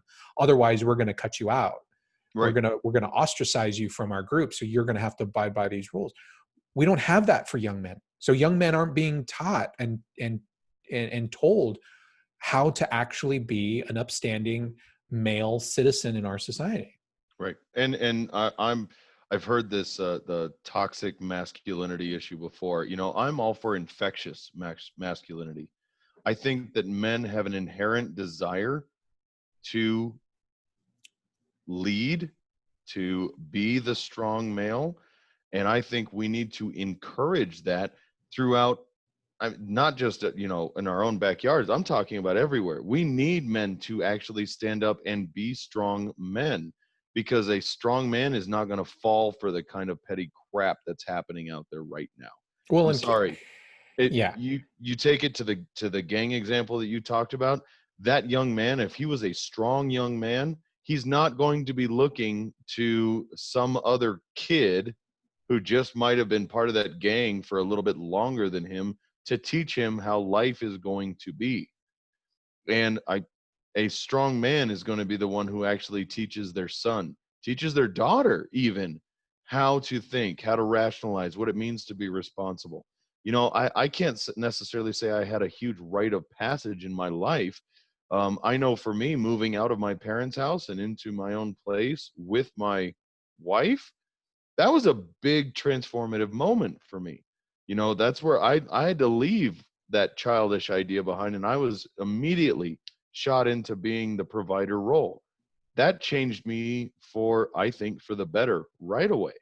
When my wife was pregnant, and you've made reference to this before, having kids has changed me as a man a lot. Mm-hmm. I'm not the same guy I was. Mm-hmm. I'm not going to go so far as to say I've matured. That's not happened. but as obvious as evidenced by the Costco or whatever. By the Costco fart. Yeah. Yes. But that being said, my priorities are absolutely family first. I don't think anybody out there could, knowing me even a little bit, would disagree with that. So what's wrong with that? Nothing. Well, that's the answer.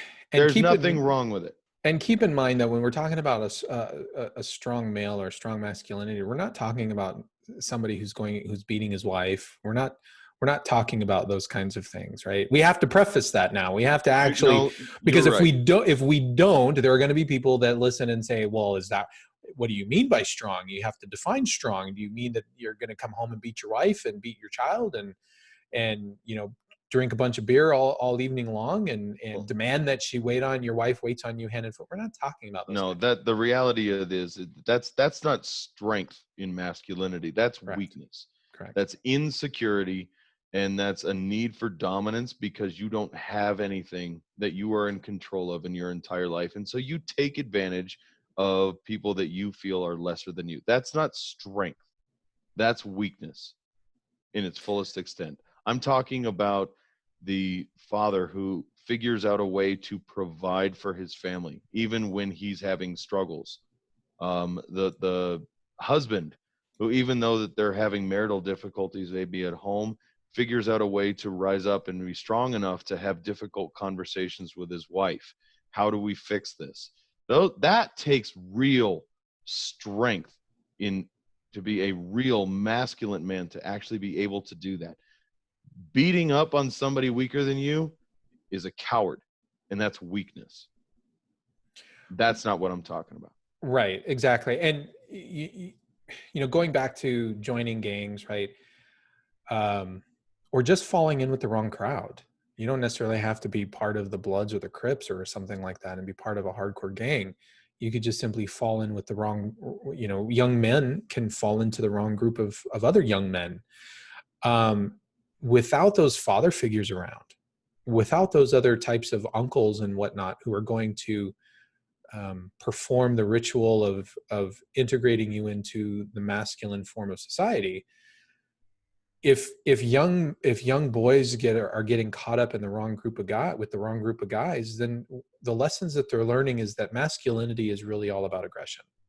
That's one of the lessons learned when these young men get involved in gangs, or they get involved in Antifa, right? We've seen countless videos. Who among us has not seen the videos of Antifa threatening people online and creating videos where they're threatening people, where they're showing others that masculinity is aggression? Well, that's not what we're talking about. Masculinity doesn't mean aggression. And there are parts of our society that have looked out at masculinity and said, there is a lot of aggression in young men, and so therefore we need to transform masculinity. And I think that's where some of this toxic masculinity comes from, is people say, well, that aggressive type of masculinity needs to be changed. And so there's for several years now in our society, there's been this growing call that men have to be demasculinized, so to speak, and become more and embrace more feminine qualities, and they have to take on more woman-like features and modes of of acting and things like that, wearing this similar dress and becoming almost androgynous, so to speak. Well, that's not masculinity either. No. So we can't. So I think that's a knee-jerk reaction to this masculinity is aggression. The idea is, let's not define masculinity for what it should be in our society as not something that's aggressive, but let's redefine masculinity entirely to something that's not even masculine anymore. Right. And I'm sorry, this demasculinize basically the males in our society is almost been pushed like that's something that all women want and men should be willing to go through. I don't believe the premise in that at all. I really don't. I don't think women, even the quote unquote strong woman who wants to go out and be the career woman and make a life for her own, and I don't need a man kind of thing. I don't really believe that even they really want men to not be masculine. They still want a strong man. They still want someone who is willing and wanting to stand up for what they believe in, to be a provider, to be a strong supporter of them. They don't want a whipping boy. Right. And I don't believe that for a minute. Right. There was I'm showing a couple of pictures on screen right now. One is John Wayne in a John Wayne film. Looks like it's a Civil War type movie. Another one is one of the iconic scenes from Tombstone, where the four of them are walking out to Tombstone for the actual gunfight from the film Tombstone.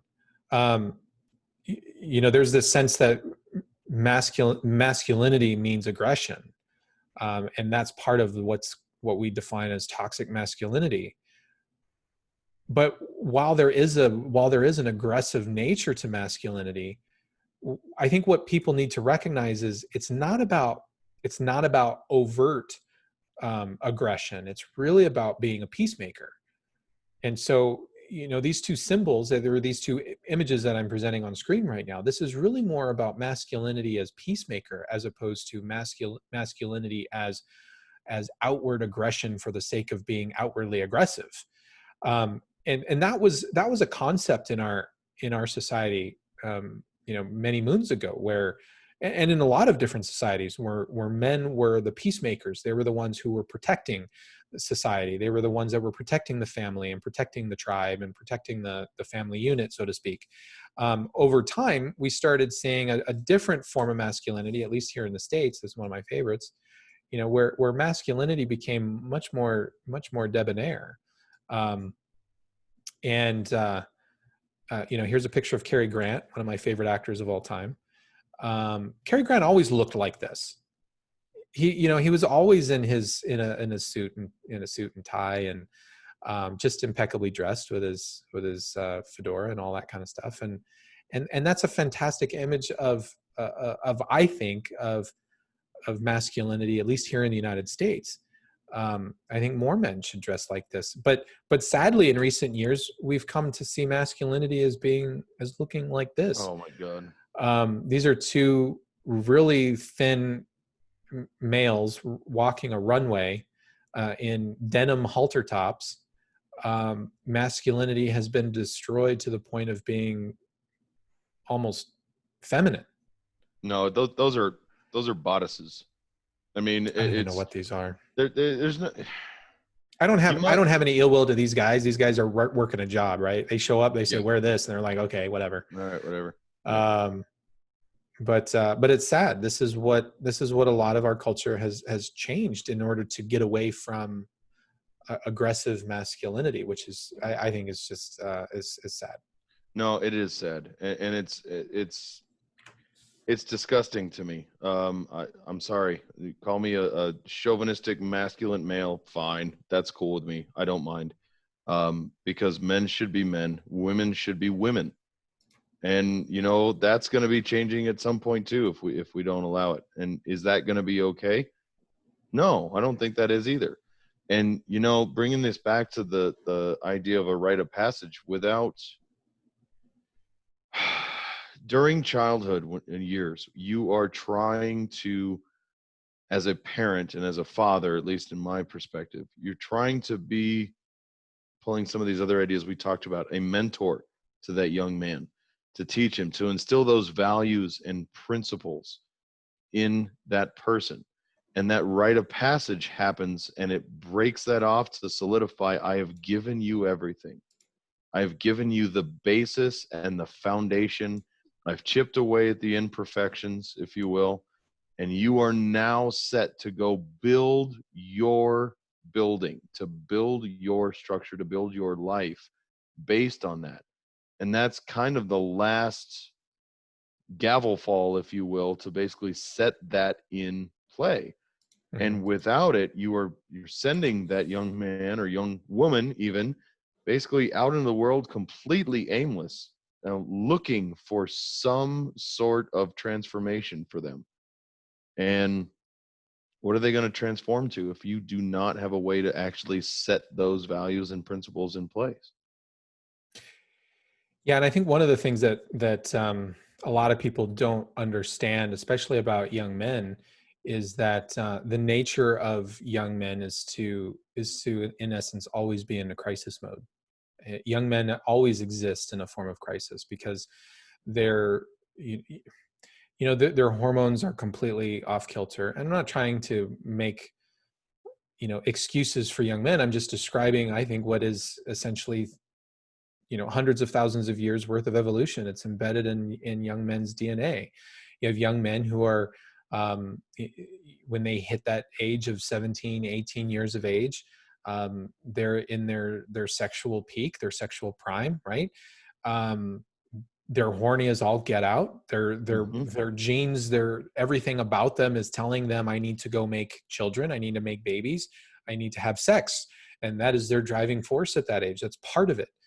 But then another part of that is they're learning how to come to grips with what masculinity actually means. They have a massive surge of testosterone that they never had before. That tends to lash out in different ways. And it's very easy for young men to become very aggressive and to lash out, and especially at society or at others that are around them. Often young men have, if they have fathers that are in the home, It's very possible that the fathers are working constantly in order to support family. So then they don't have their fathers around them to teach them how to become men and how to integrate into society. And so you have these competing modes. Young men in high school and early in college, there's hyper competition amongst men, amongst males, to be dominant and to develop these hierarchical structures among men. Those hierarchical structures don't exist with women in the same way that they do with men. Are there hierarchical structures of women? Absolutely, there are, but they manifest in different ways than they do with males. And so you have these males that are always striving for dominance, for domination over each other, as well as trying to figure out where they reside in society, and trying to figure out how they interact with the other sex. And so one of the natures of masculinity is to always be in this crisis mode. Young women don't have that as much as men. They have it to a certain degree, but it's not as amplified. It's not cranked up to 11 like it is with young men. Yep. And so young men need this kind of guidance from other adult men to say, here's how you interact with society. Let me at least prep you and teach you the rules to getting you into adulthood. They need that form of guidance so that they know how to channel that masculinity. Yeah, there's definitely an absolute need for a mentor, a spirit guide, if you will, again, or someone to actually help them, I guess, kind of douse the flames of the chaotic bipolarness that seems to be happening around 17, 18 years of age, because it is chaos and then sleep. And that's the life of a 17-year-old man. It just is. So yes, they need someone to basically pull them out of the fire and put them on a path. And, it sounds like it's almost impossible, but the reality is, in that moment, they're looking for it. They're wanting it. They're needing it, even if they can't admit that to themselves. And I couldn't, even when I was at that point. I didn't need somebody telling me what to do. But I really would have loved somebody to show me how to take what I've learned and then become my own man and be successful with it. And that's where I think that's where that rite of passage absolutely still has a valuable place in our society. So I guess the $1 million question is, how do we provide that now in a constructive way? Yeah, I don't know. And there, the part of the thing is those rites of passage are important, because there's only so much that a young person is going to look to their parents for guidance. There's only so much. Everybody remembers back to when they're 17, 18 years of age, and their parents were dumb. We all looked at our parents as being dumb at when we were 17, 18 years of age. And so even fathers, I think fathers have a duty to bring those young males up to a certain point. And it's almost as if the fathers then need to rely on a larger pool of men to help bring that child through adolescence and into adulthood, because the father's not going to do it all on his own. Right. For some, he might. There are some children where the father will be able to pull that child all the way through adolescence into adulthood alone. But a lot of kids, they rebel from their parents at that age, and they're rebelling from also dad. And so it's a natural tendency. But if there were multiple men around that said, okay, we're all going to bring you in. And that's why these rites of passage becomes important, because now you have a group of men. It's not just dad. It's not just your uncle. It's not just your grandfather. It's all of these men of society saying, okay, dad's right behind us here. Dad's telling you the truth, but we're all telling you the truth. And we're all going to pull you through by going through this rite of passage. We should have them. We don't have them in our society. And quite frankly, I don't really expect to see us have one in society. No, I wish. This is one that was bugging me, because I don't have the answer to that question. I just don't.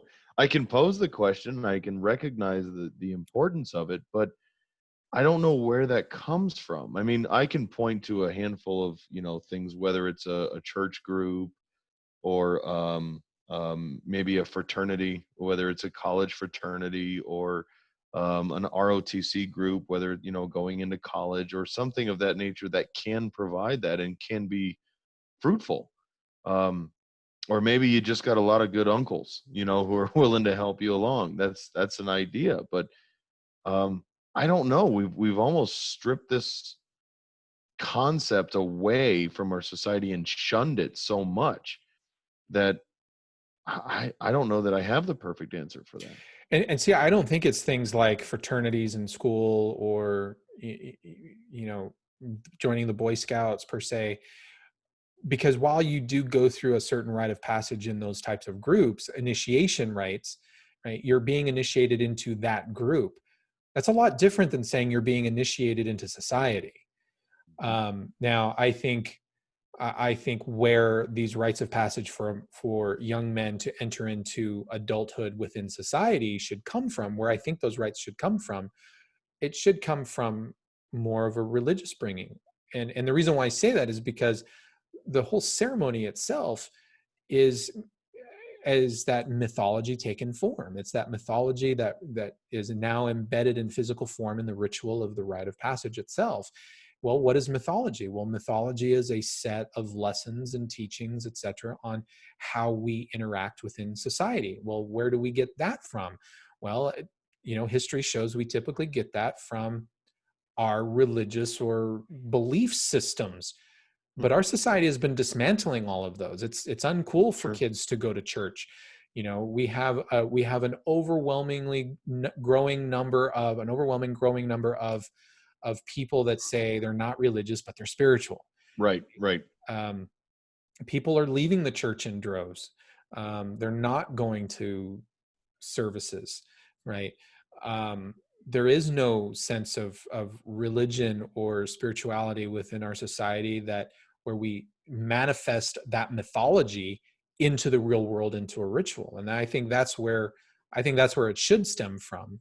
But it doesn't. But we're obliterating it. Yeah. No, and you're right. And you know, I was raised in the church, but I haven't been to church in quite a long time. Quite a long time, actually.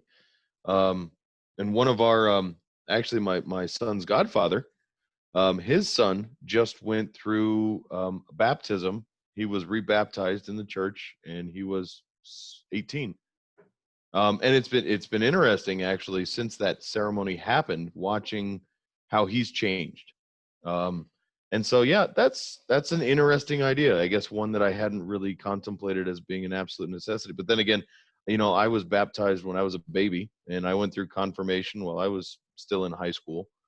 And I didn't have anything like that. Like for me, it was get out, get a new apartment, get a job, and that definitely kicked me out of childhood and right into adulthood. But that was by force, not necessarily by ceremony. You know, what's interesting is I think where some of this could stem in, let me rephrase that. I think there's an opportunity for video games to really manifest in this way. And I know that might seem really strange for people. But I'll use an example of a game that I've been playing for years now. I'm a huge fan of the video game World of Warcraft. I continue to play that game. No, yeah, don't look at me like way. that. But there's a lot of really interesting things about World of Warcraft. For example, it has there's a large part of it that has its own mythology. Well, it has a tremendous mythology just in the storyline, but there's also a very profound sense of religion in the game that a lot of people outside of the game don't realize. And if players of World of Warcraft recognize it right away, there's the religion of the light, and there you can play characters that wield the light. It's literally holy magic, if you will. There are chapels and cathedrals inside the game. There was a streamer, I'm blanking on his name. I wasn't really familiar with him at the time when I was playing, but sadly, this past week he committed suicide. And you know, he grew up in the game. I think when the game launched, he was a teenager. He was like 14, 15 years old. So he was like 30 years old when he committed suicide. I think he was 31. And what was really interesting about that was the way that the World of Warcraft community responded to learning of his suicide. On all the different servers, and there are like over 100 different individual servers within World of Warcraft. And most people play on a server, and there's like this large community of players on a singular server, but there are over 100 servers. But across all of these different servers, tens of thousands of players, when they heard about him, they logged into the game, and it didn't matter whether they were Horde or Alliance. They all made sort of this pilgrimage to a location inside the world. In World of Warcraft, the main world is called Azeroth, and on Azeroth there's a city named Stormwind, and Stormwind is the capital city of the Alliance, and they're kind of like the human good guys. But the Horde, who are the enemies of the Alliance, they all came too. So all these players all came to the cathedral that's inside Stormwind. And by the boatloads, I mean, just hundreds of people. For some strange reason, it wasn't like all of these players were texting everybody that said, you have thousands of people worldwide, and everybody logged in, and their first thought was, let's go and pay our respects inside the cathedral. And they did. So you had people from both of the opposing faction, the two opposing factions, and there are screenshots where there are thousands of characters crammed inside the cathedral in Stormwind to pay their respects to this streamer. It's not a rite of passage. Well, it is sort of, I guess, a rite of passage. It was a rite that these video gamers, in having a relationship with him through the video game of World of Warcraft, they sent him onto, the great beyond by going to the cathedral. And I thought that was really interesting. I even logged in after work later that evening just to see, and I went to the cathedral, and sure enough, there were a lot of people in there. And what was interesting was everybody that was in there, they walked their character in, they found some space within the cathedral, and then they all bowed. They all knelt down on one knee. There's a little macro you can do called /kneel, and it forces your character down onto one knee. You kind of pray. And it was interesting. All of these pictures that I've been seeing, all of these characters are all on one knee. So there's a really cool and interesting sense of camaraderie that can happen with video games, given the mythology that binds everybody together within those games. Well, and I guess I could see that to a point as far as bringing everybody into that family, if you will, whether you agree or disagree with some of the members therein, but actually coming together as its own society. So yeah, I could see that as a definitely a social group coming together for one cause.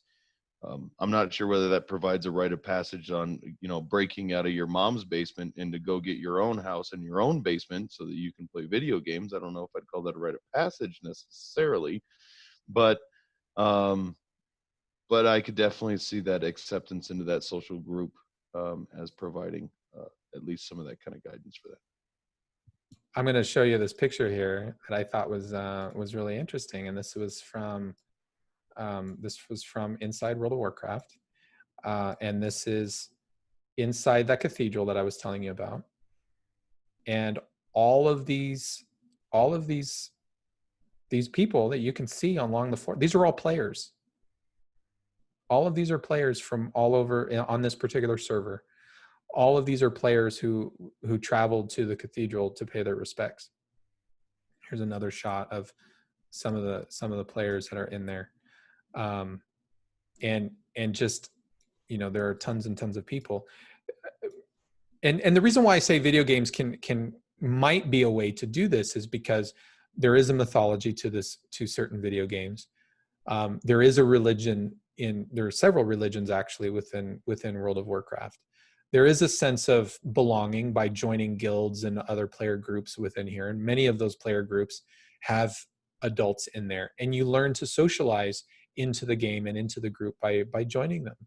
And then there is a sense of I want to say accomplishment and earning your stripes, so to speak, by playing these video games, whether you're winning battles or winning, participating in PvP or in these raids and things. You're coming together as a group.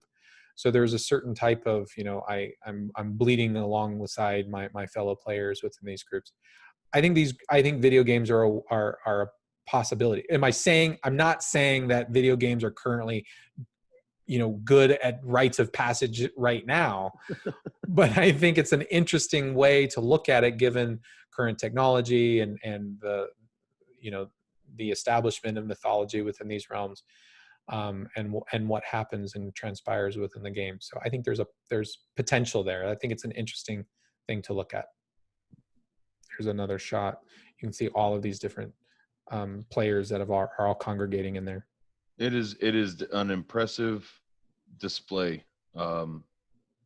Yeah, it really is. Even from somebody who's never played World of Warcraft, I can definitely say it's an impressive display of people coming together to pay their respects, and that's it's beautiful. It really is. Yeah. So I'm gonna say I think we've got to turn this one over to our listeners. I think we need to actually put this out there and say, you know what?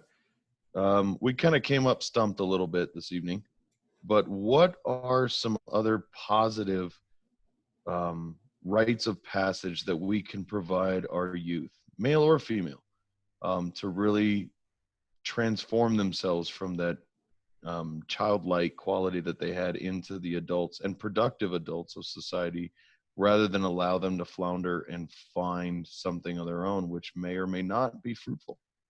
Well, and I think there's a challenge with that, right? And I think the challenge of that is, what do we mean when we say society? Because if we talk about the larger society, as I mentioned before, you're technically an adult at 18. You can go to prison if you commit a crime, commit a felony.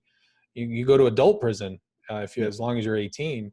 But yet there's still that struggle. You can't drink alcohol. You can't, you can own a credit card and get into debt, but you can't buy alcohol. You can't buy booze. You can't rent a car. There's certain things you cannot do until you're like 25 years of age, but there are a lot of things that you can do. And we're basically saying you're now an adult. Here's all the responsibilities of being an adult, but not really.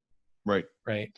You can suffer all the penalties of being an adult, but you don't get all the privileges of being an adult yet. Right. And so I think that's a challenge with any kind of rites of passage, especially if you're trying to do a rite of passage for somebody who's, let's say, 17.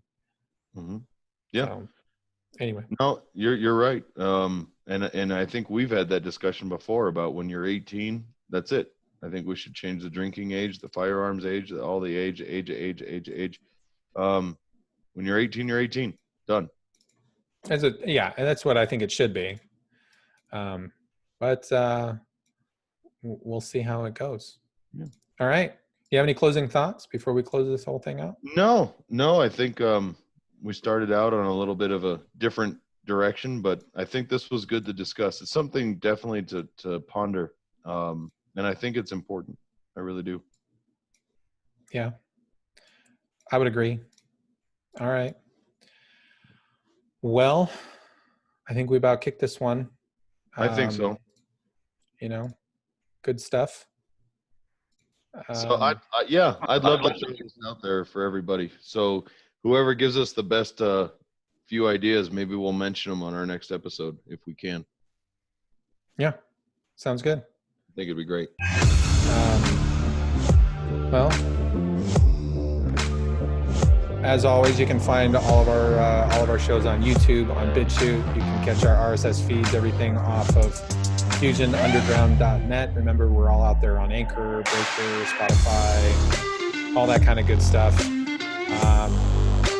Feel free also on Facebook. Remember, facebook.com/AZFusionUnderground. You can find us on Twitter at the FU Brothers. And send us email, contact@fusionunderground.net. We'd love to hear from you. So on behalf of Jason Moret, I'm Manuel Ramirez, and you've been listening to the Fusion Underground. Thanks, everybody.